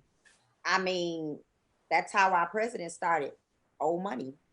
And where did they get the old money from? Now that was his daddy. Now I don't know what they did to get it, but daddy. To answer your question in a sense, Mel. I mean, when we look at the history of the Kennedys, wealthy family, you know, an American family, you know, we look at them, the American dream. However, when you look back through their history, their, I don't know, great-great-grandfather, he sold moonshine and he did illegal things to get this wealth. However, in getting this wealth, obviously he thought it was important to educate the lineage, because in order to get them in the place that they wanted them to be in. They had to be educated. So this wicked money, or this money that came, went through the family's hands. However, they got into these different places. Now, what you do after that, and even in talking about this, I can see, and I'm thinking about a particular situation. I really don't want to bring it up unless someone figures it out as I speak. But I know recently a football player went to the NFL in whenever the NFL draft was last year, and got in a world of trouble recently. Now, I think a lot of times people are not called on their behaviors early in life. And because they're not called on these behaviors, they only escalate as they get older. And they begin to get in situations that are beyond their control because no one called them on those behaviors. I don't think people just one day decide to do something, and maybe it does happen, but for the most part, some people, they're looked at, and we can use the athlete for an example. Oh, he's a great athlete, so he's in Pop Warner, and Pop Warner, no one says anything about his academics. No one says about his disrespect to his parents or those in authority. And his coaches don't say anything because he or she is doing what they want them to do. So they get to this place where those behaviors have never been checked. And that's important that we check those behaviors at the very foundation. How do we check billionaires? Will you talk about children? Let me just say, Al Sharpton is still the Reverend Al Sharpton, and he was talking about wickedness in high places, which is scriptural. He's talking about a time and a place in the life of mankind that these things are being manifested in the earthly realm. And not to get too deep on that, but those words he chose to use means that. However, they're showing up and showing out, and they're running rapid. That wickedness and greed and exploitation and perversion, all of that is just running rapid in our society. But it is scripturally based in terms of what the good Reverend was talking about today. But you talk about wealth and how the massive wealth in American society, it all started in some illegal fashion from the time that this earth was taken from the Indians and everybody. Not earth, sorry, but but America, was stolen, and our African birthrights were stolen. And you talk about moonshine, the prohibition of alcohol, and now illegal drugs, and most of the people that, like me and you, are incarcerated for that kind of stuff. And there are countries that make it and sell it, and that is their means of their economy in their country, that we could wipe out if we wanted to as a nation, but we don't. But we allow the consequences of what happens, to others that find themselves selling and dealing, et cetera, et cetera, et cetera. And I'm preaching to the choir. But the wickedness is that prevails and is perverse in things that are not godly, goodly, good, that are not of moral standards and beliefs. And when a wicked person can stand with a Bible in his hand, and other wicked people before him can stand with Bibles in their hands, and to express to the far right that, hey, I believe in what is written in here, they miss the verses about wickedness, in our land. But that requires our attention. And what we talked about earlier about Kirk Franklin and the Fred Hammonds and the Beanie Man and others, that now you've got our attention.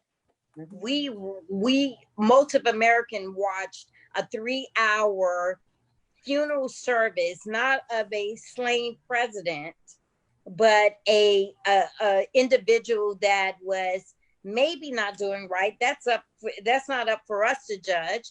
But whether he's doing right or wrong, had an opportunity under American principles to be tried and heard and all of the things under our legal system. But instead of that, his life was snuffed out by someone that believed that they were above the law. Wickedness is in places that we need to be very careful of where they are. And it's in every one of our professions, in everyday lives. And how we change it again is to teach love. And again, that I'm not your enemy. And so because I might have done something wrong, or you might suspect that I did something wrong, it is not necessarily up to you to make that decision on the freaking spot.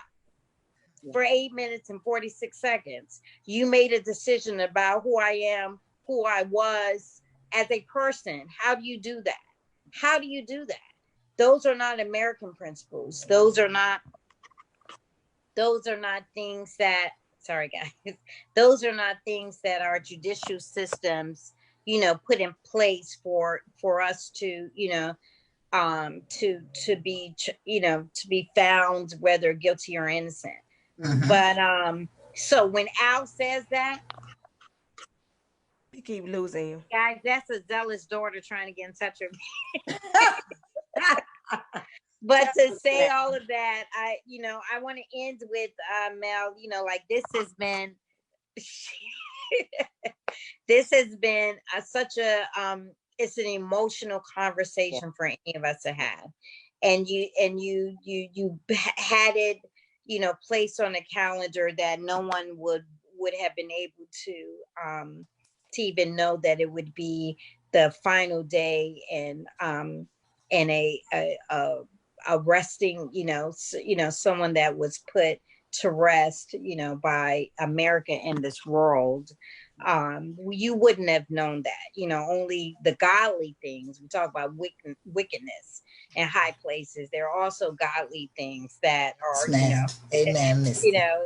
They're all also godly things. But to bring this forum together, for us to not only express our truths and what we believe, and I think we talked offline about our own biases. I mean, we all listen. Kiki is one of the loves of my life, but I have biases about law enforcement. And it is through those relationships that she teaches me that she's not my enemy, nor do other people that are good officers. They're not my enemy. And, others have taught me that, my coworker is not my enemy. The white girl that's applying for the same position, they're not my enemy. They're not my enemy. The enemy is my enemy. The wickedness is my enemy. That's my enemy. And so we have to fight against those things, and with all our might. And that comes with education. That comes with not doing the blackout till we know what blackout means. Yes. That's doing a protest when we know what the protest is really about. It's not about looting and stealing. Somebody told me this week, yeah, but there were Malcolms in the world. I said, yeah, but Malcolms would have thrown the brick. Anything. He would have thrown the brick. Yeah, but he threw the brick to get their attention that now you got to replace your window. He hurt their pocket. He didn't throw the big brick to go in and get a trench coat and a Kango.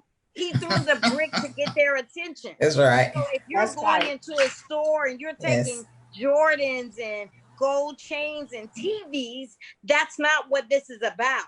Those are looters. To bring attention.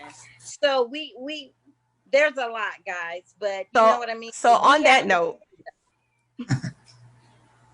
note, bring attention. Yeah. Bring attention. And let me just say, I am not going to go against what our young sisters and brothers have backed in terms of the peaceful protesting. I commend them because their generation, they are not the ones to play with. So their way of protesting has made things happen.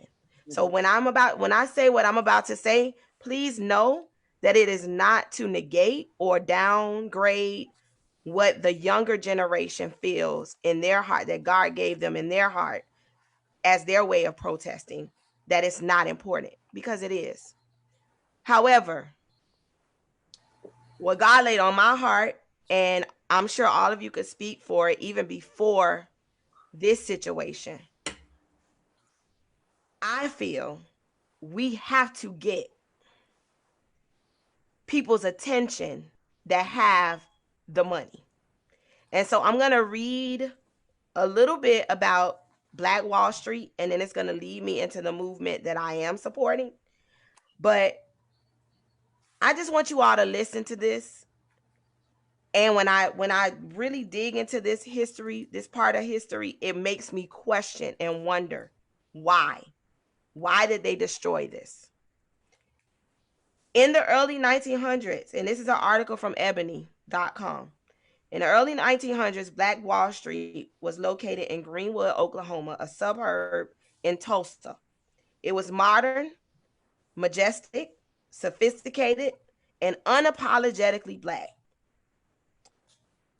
Blacks created entrepreneurship opportunities in the area for themselves that included their own banks, hotels, cafes, movie theaters, and contemporary homes. This is in the 1900s.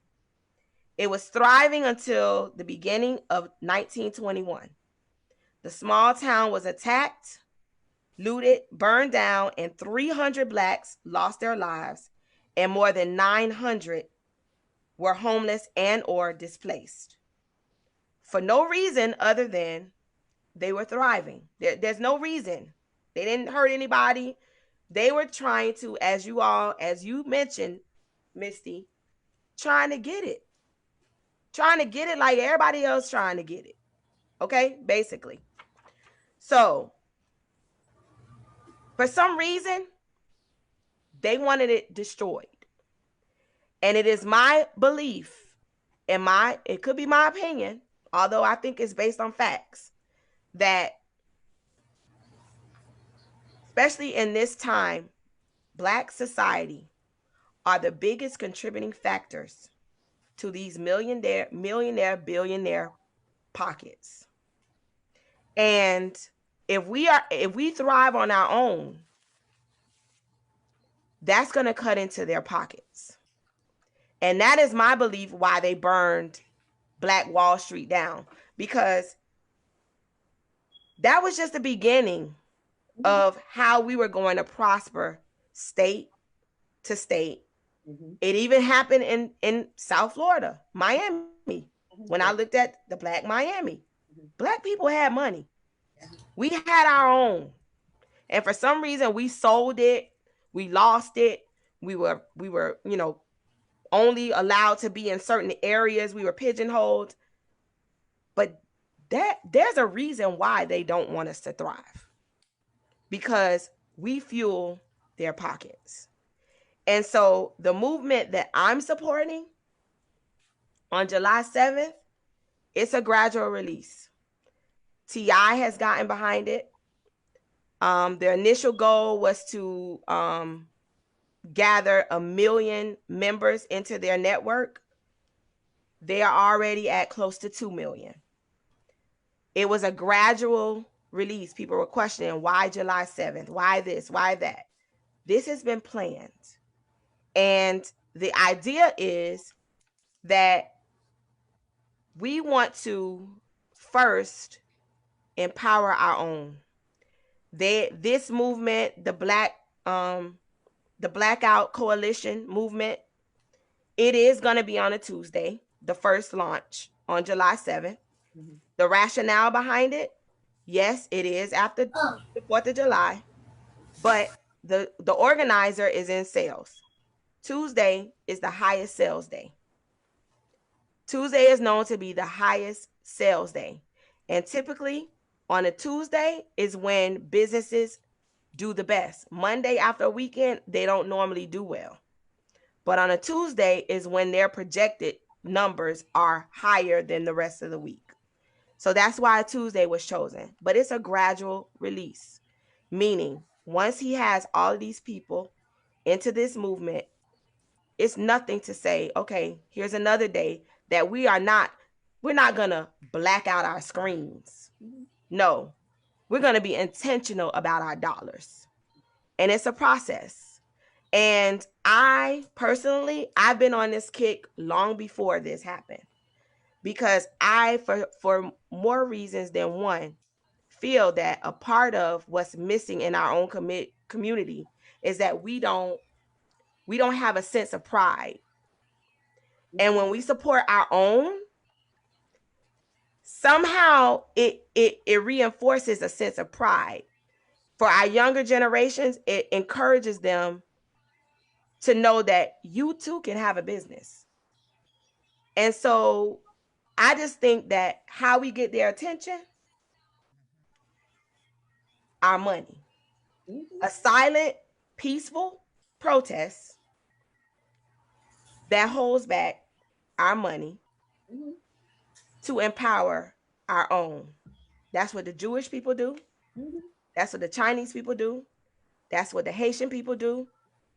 That's what a lot of other people do that did not have to go through slavery. But there's so many different things that I think will come from us being intentional about our dollars. This is my way of protesting. And it seems like even with this quarantine, when that money started getting low, that's when all of a sudden COVID-19 is gonna miraculously disappear. That's how you get their attention. Any thoughts? I mean, Mel, you said it to me. I am a big fan of the bus boycott. I mean,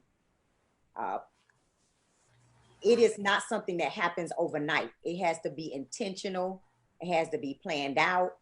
And everybody have to be on board. You know why everybody has to be on board? Because we have to help each other while we're in the process. And that is where I think as a people, we slip. Yep. Because if we are helping each other and only using our own businesses, then and only then will it be effective. Yes. But we have to do that. And remember, in the bus boycott, what did they do? They used their own cars, their own gas. Everybody was helping each other, because it wasn't something that they did once that month, no, it was a lifestyle. Time, 30 something days or whatever. It was a long time. It was it was almost a year. 300 and something. I know it's a 3 in there, sorry. Yeah. It's almost a year. Yeah. So regardless, it was not overnight. Yes. That they had to continue this. And I am a big proponent of that, because that will force us to have to work together and support one another and help each other. It's one thing about the quarantine that even though we think it was so bad and everything, but I tried to look at it in a different way and say, you know, a lot of Black families were being separated, you know, apart. Everything was hustle and bustle. Yes. Work, this, that, we might go to church together, we might not. Everything was just moving. What this did was force us to be families again. Yes. Bring people back home together again, you know? And so I try to look at everything, the good of everything and what God is trying to tell us, you know? I mean, how is it that this happened during COVID? You know, how is it? Because guess what? Now we going into the summer. People ain't got nothing but time on their hands. People think protests going away. Ain't no protests going away. People home. They don't have nothing to do but voice their opinion. You know, how is it? This was God. And I hate to say it, you know, George, Mr. Floyd, and that's why I hate when I hear this man call him George, it just burns me, because he is Mr. Floyd to you. Yes. Okay. I mean, that burns me up. He had to be the sacrificial lamb. That part. It had to happen this way. It had to happen this way.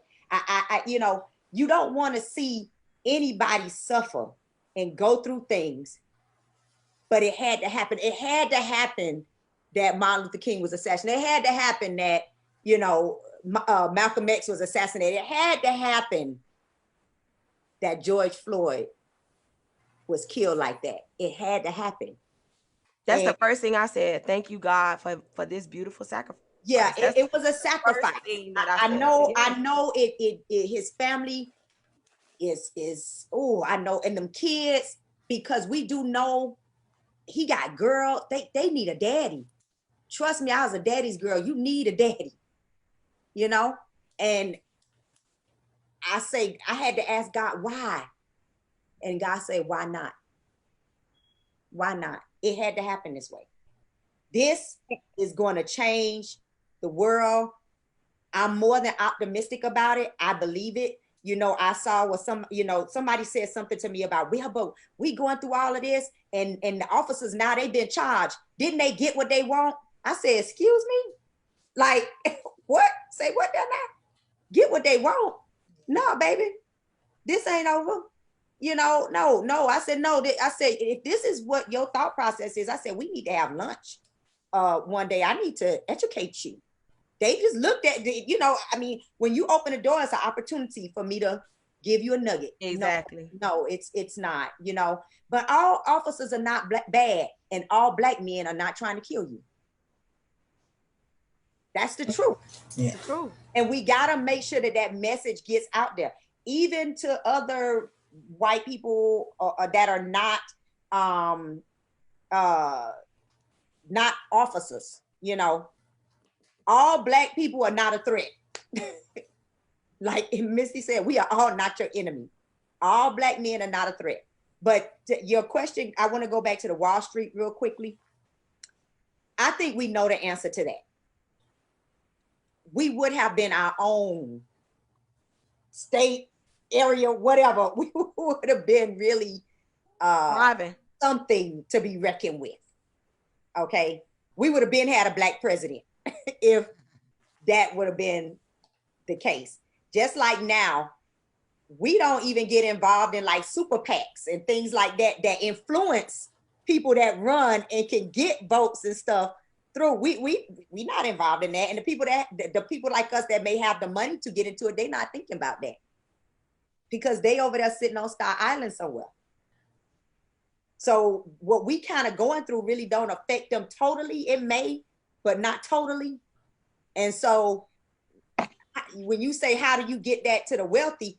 We have to do things that will shake them up. We got to have money to get in them super PAC. We got to have money to be able to support each other so that we don't need to worry about that. And we have to teach our children that it's not all about fancy cars and jewelry and weave and nails every week. And we gotta lift our own, we gotta build our own wealth again. That's why that was a threat. We know that. I mean, I don't even think we really got to question ourselves about that, you know. And the thing is, it's like when we start talking about that, it makes people uncomfortable. But to me, it's like, why? Jewish people been doing it forever. It's not that we're speaking of this or planning this because we're racist. No, this is a way to bring we got to get our community together. That's the first thing. Yeah, we got to get our community together and somewhat of the same page. Yeah, before we can bring in a whole nother element. Mel, you said something earlier when we were talking about the blackout, and you were talking about how important it is for us to or one of the ladies said it has to be organized. We have to have an understanding of what we're doing, how we're doing this, so that we can strategically attack the enemy the way we want to, you know. And when I say the enemy, what I mean is the pockets of those who we want to affect. But it has to be written down, or some people need visuals, you know. Some people need to know, okay, we're not spending our money. Okay, where are we spending our money? And that's why I want everybody to please follow Blackout Coalition on Instagram, on Facebook. Join the group because they have it very organized. I've added my businesses to the Black directory. They're encouraging, they have a plan. The plan is in place. It is I saw that it's been incorporated for T.I. to get behind it and a whole lot of other celebrities to start getting behind it. They have a plan. And when all of this first happened, I was like, I feel like I need to do something. And what I noticed is that people were saying, well, Melanie, why don't you start this? I don't believe in reinventing the wheel. I think that's a part of the problem is that everybody wants to do something on their own. Gotta be they want to get the credit somewhere. It gotta be some Indian somewhere. Everybody can't. Thank you. I saw this movement. I heard his mission. I listened and I looked at all his documents, and he mentioned God is doing this. I'm in.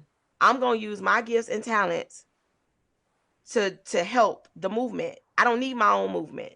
Right. But LaWanda makes a point that we have to be educated, because what happens is if we're not educated in the masses, then the people that may not have the same platforms to get the information will fail us.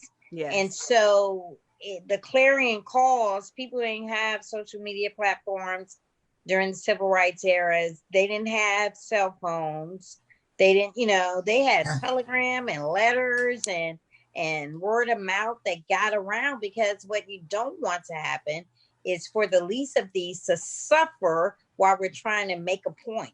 Right. And so we got to get everybody on board so that if there are people like, hey, this is the day we're going to do this. So the day before, the weekend before, get your household in order, right, so that we can make a difference on this day. But if somebody doesn't have the information and they got to feed Johnny and Susie some food, I'm not stopping them from going to the store. So we got to make sure that we're all on the same page. And I don't know how they did it back then, but they were on one accord. And so we got to figure out a way with all of the masses of, modern technology that we get people on board to do it. You mentioned that. I've been following Reverend Barbara out of the Carolinas that is part of the Poor People's campaign.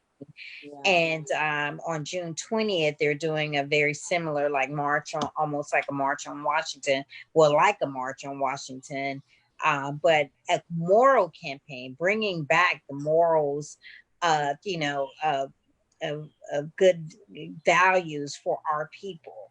Yes. And me and Kiki talked about just the generation.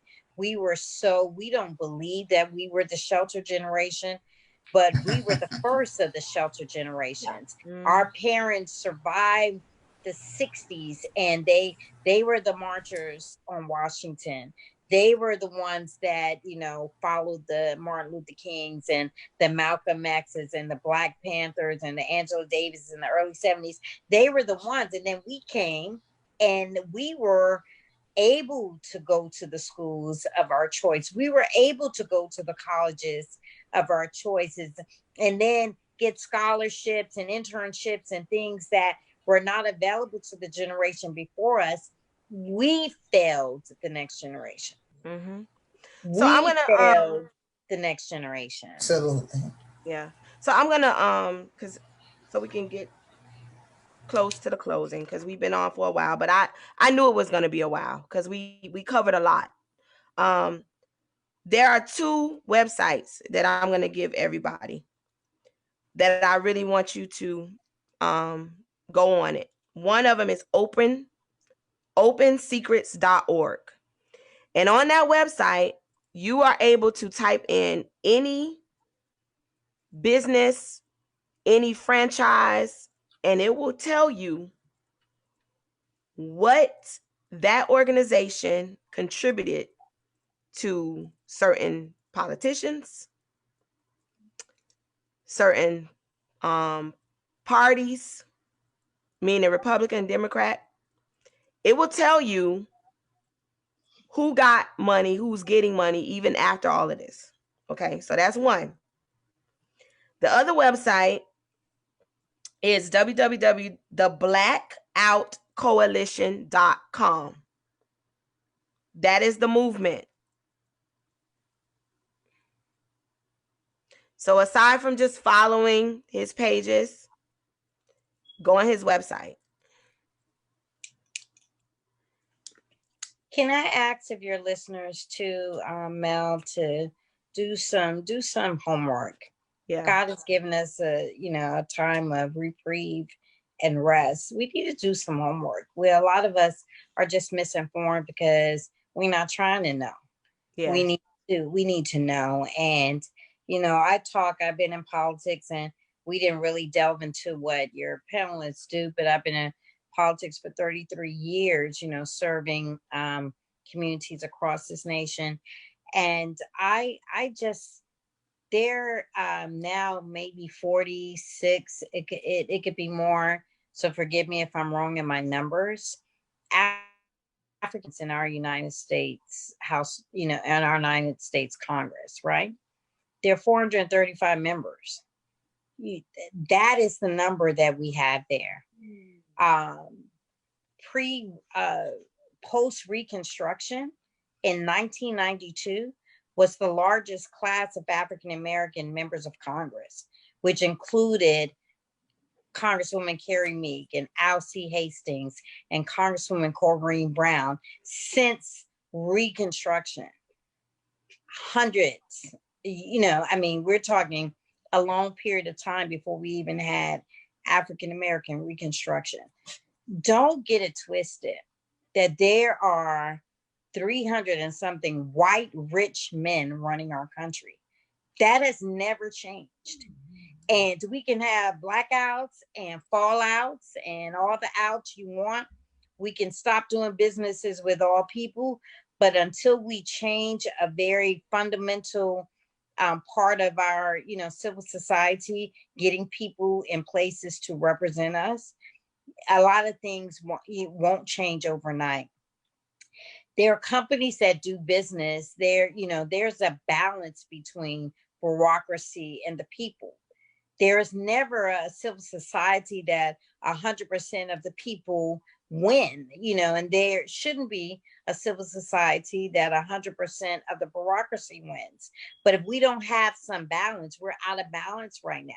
So we need corporations and airlines and stores and manufacturers to be in place. And so they give money not to say that they support a particular candidate or particular party. They're in place because their nature of survival needs policies and regulations and rules and legislation that support their efforts. Mm-hmm. So I don't want us to be blinded by, oh, they gave or they are supporting. No, they're not supporting.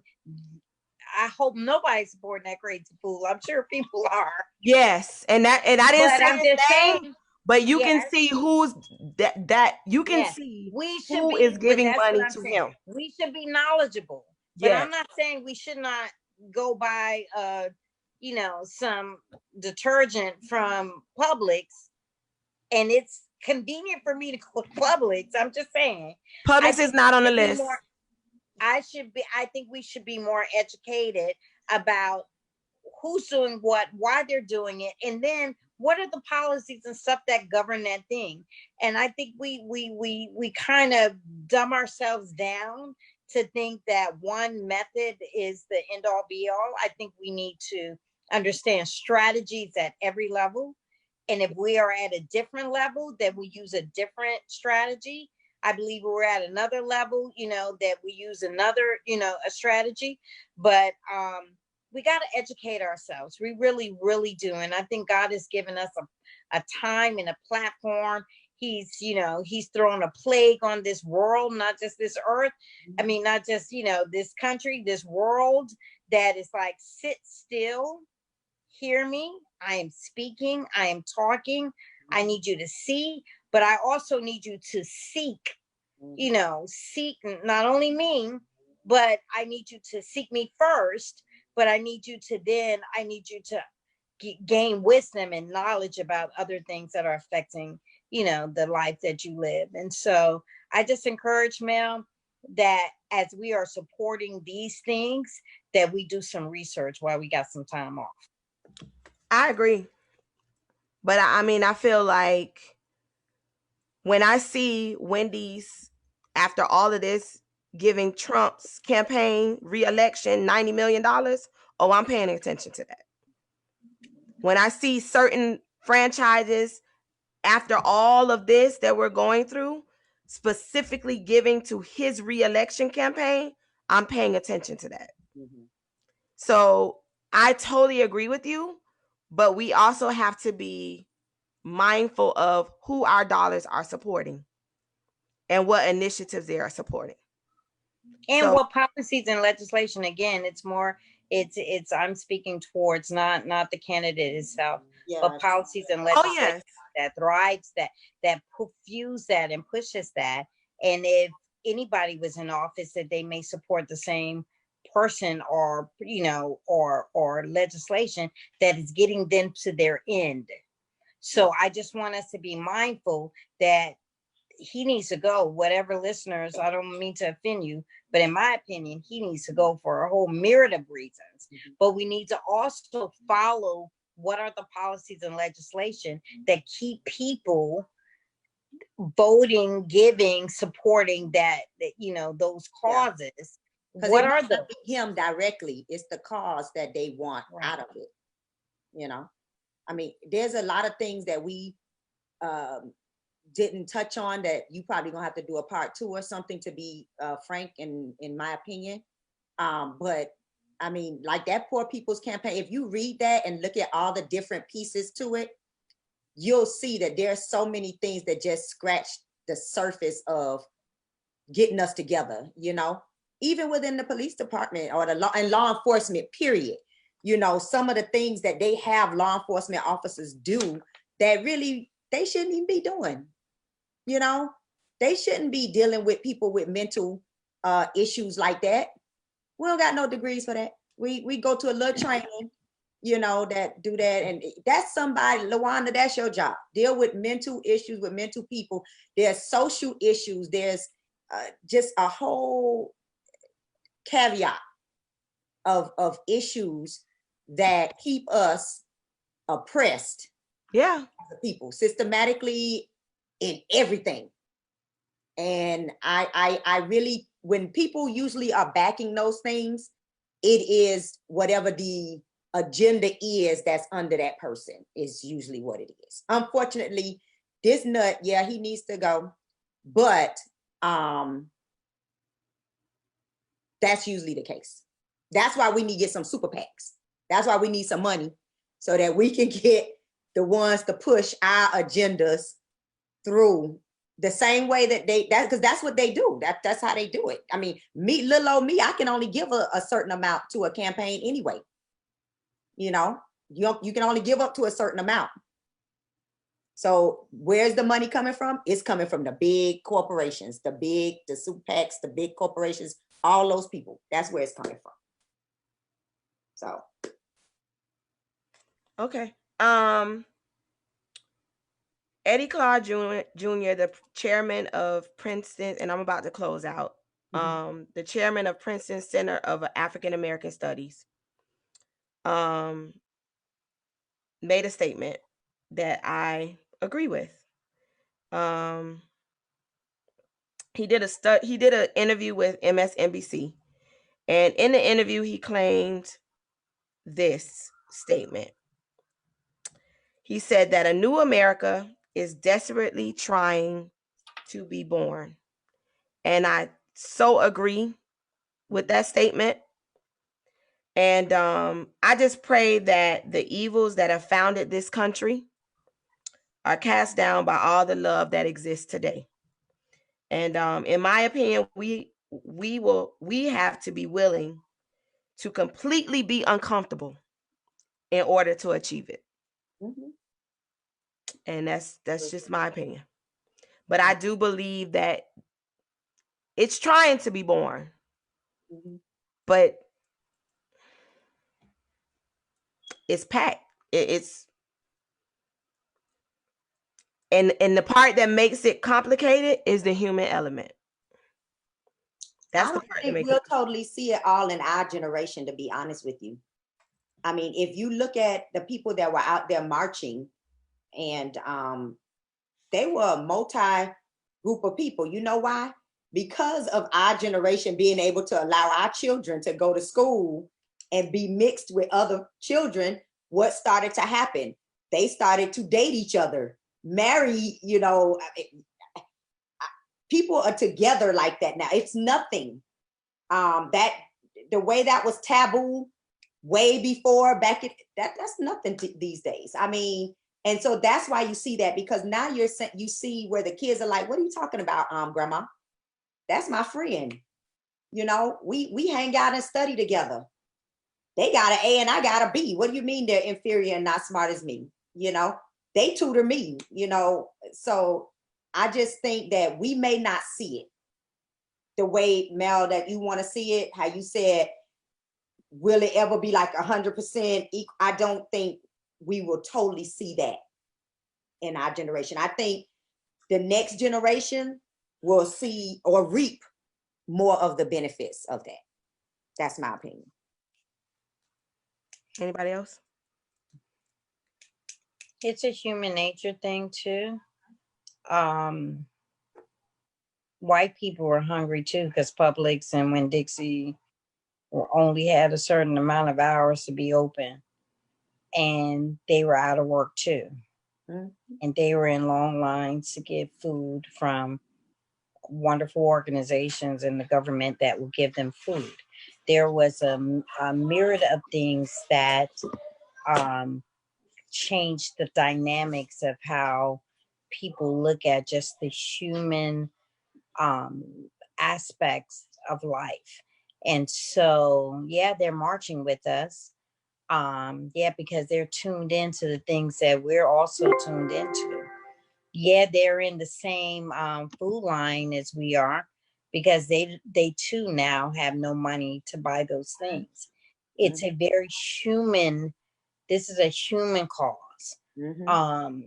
There are things that we should be, Mel, no, you know, slight to that we should be aware of, things that affect our community and our culture and, you know, our race. And, you know, we should be aware of those things, but we're dealing now in a place, in a space that God is showing us the human part of who we all are. Yes. And I'm hungry, you're hungry. You know, I can't go nowhere, you can't go nowhere. Yeah. You know what I mean? Like, there's no golf courses open, there are no parks, you can't play basketball, I can't play golf. You know, they're hitting the human aspects of who we are, forcing us to stay in the same circles so that we're not transmitting a disease that is a virus that has no cure or antibody to. There's no privilege in this, you know. And so I think God is speaking to all of us. I think this is a time for us to really educate ourselves on a myriad of issues. George Floyd, Mr. Floyd, as Kiki would describe him, was an ancillary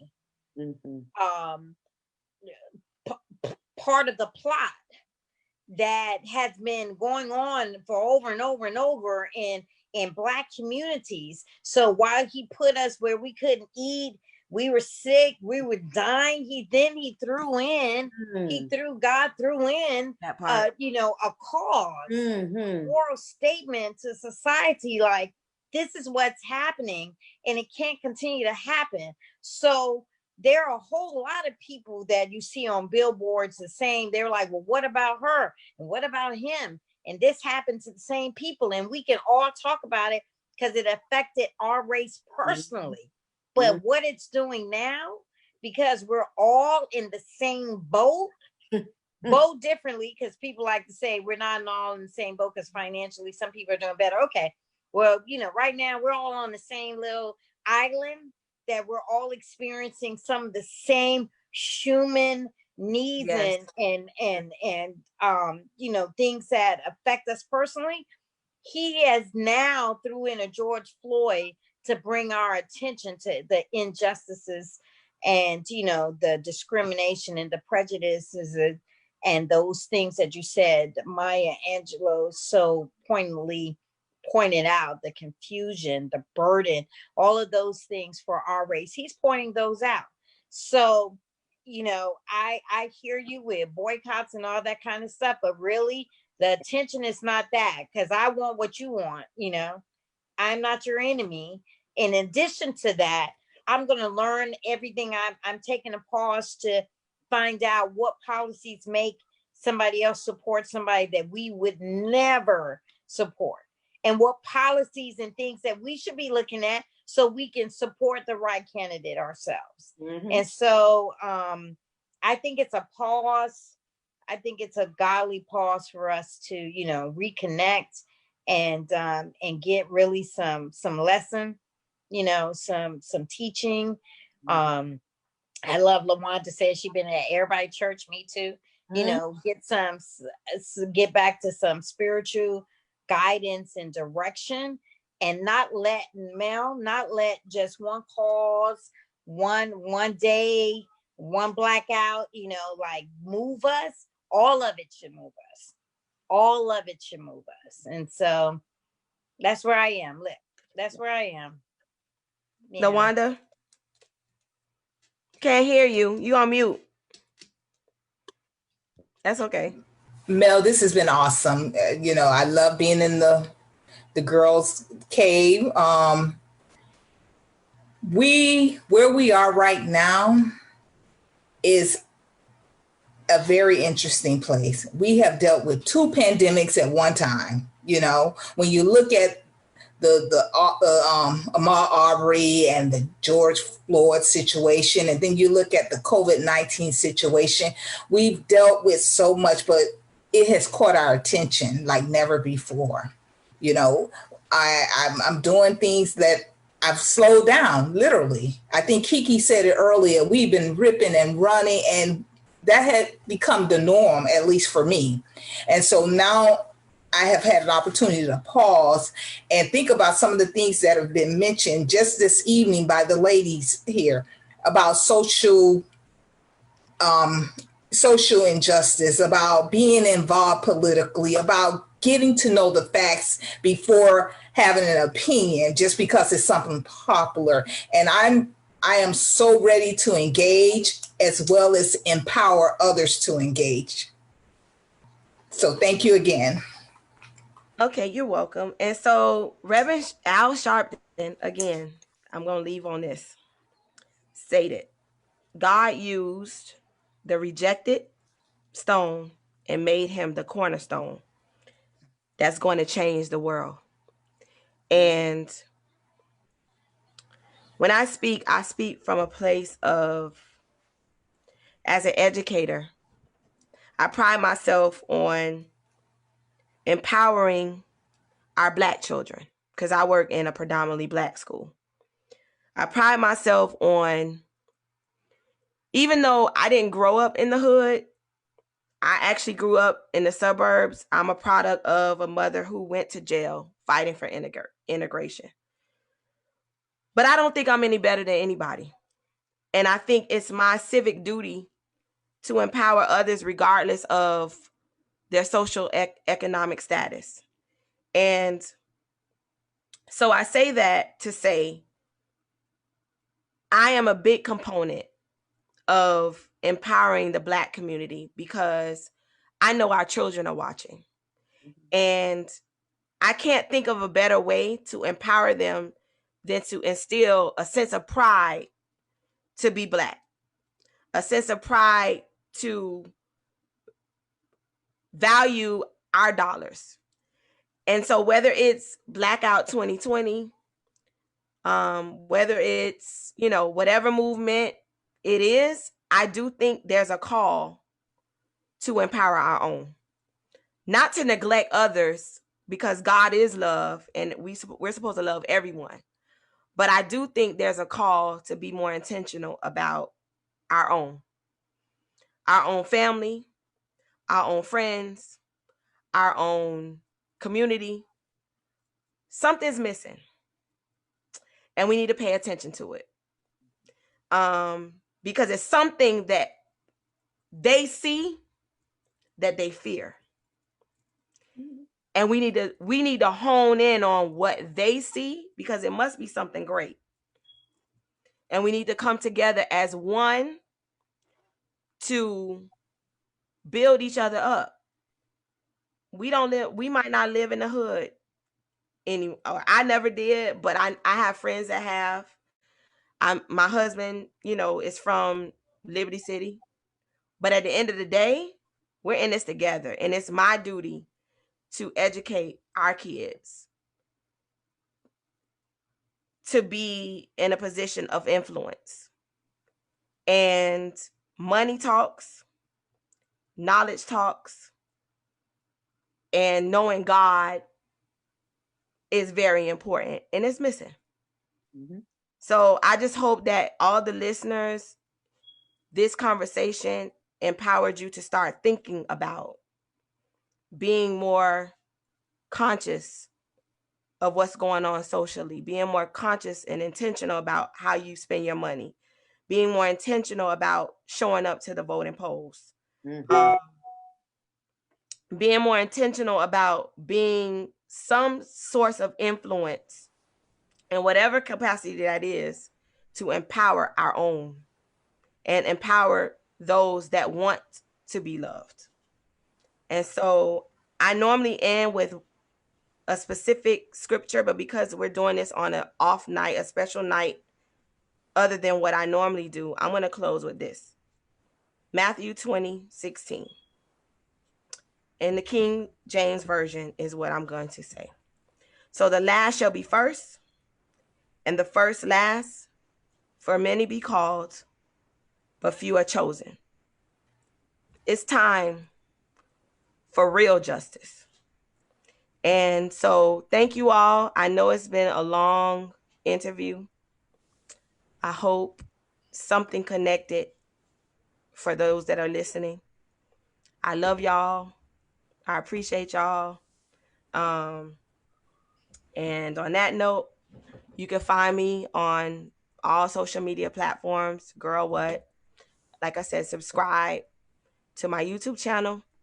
And this platform is under the umbrella of Team Shin Enterprises, where our overall goal is to empower passion, purpose, and people. So thank you. Let me play our tune, our outro. Thank you. And I hope that everyone stays safe. Awesome. And you have been listening to Girl What?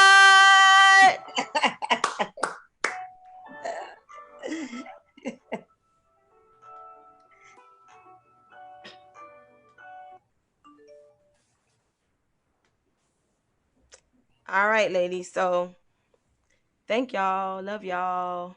Thank you. This was awesome. It was. Thank you so much. But it was nice meeting you, Kiki. It was nice meeting you too. Yes, we'll see each other, I'm sure, Sarah. Absolutely, Sarah. You wanted to say something? Bye, Misty. I was you gotta do a part two. Yeah, you have to. Let me tell you why. We didn't get to the total resolve, especially with the law, because there's things in particular that we off live now, right? Well, I'm about to go off live now. Hold on. Wait 1 second. We about to give up our part two info. Oh, tune in again. Exactly. Hold on, wait. Don't say nothing.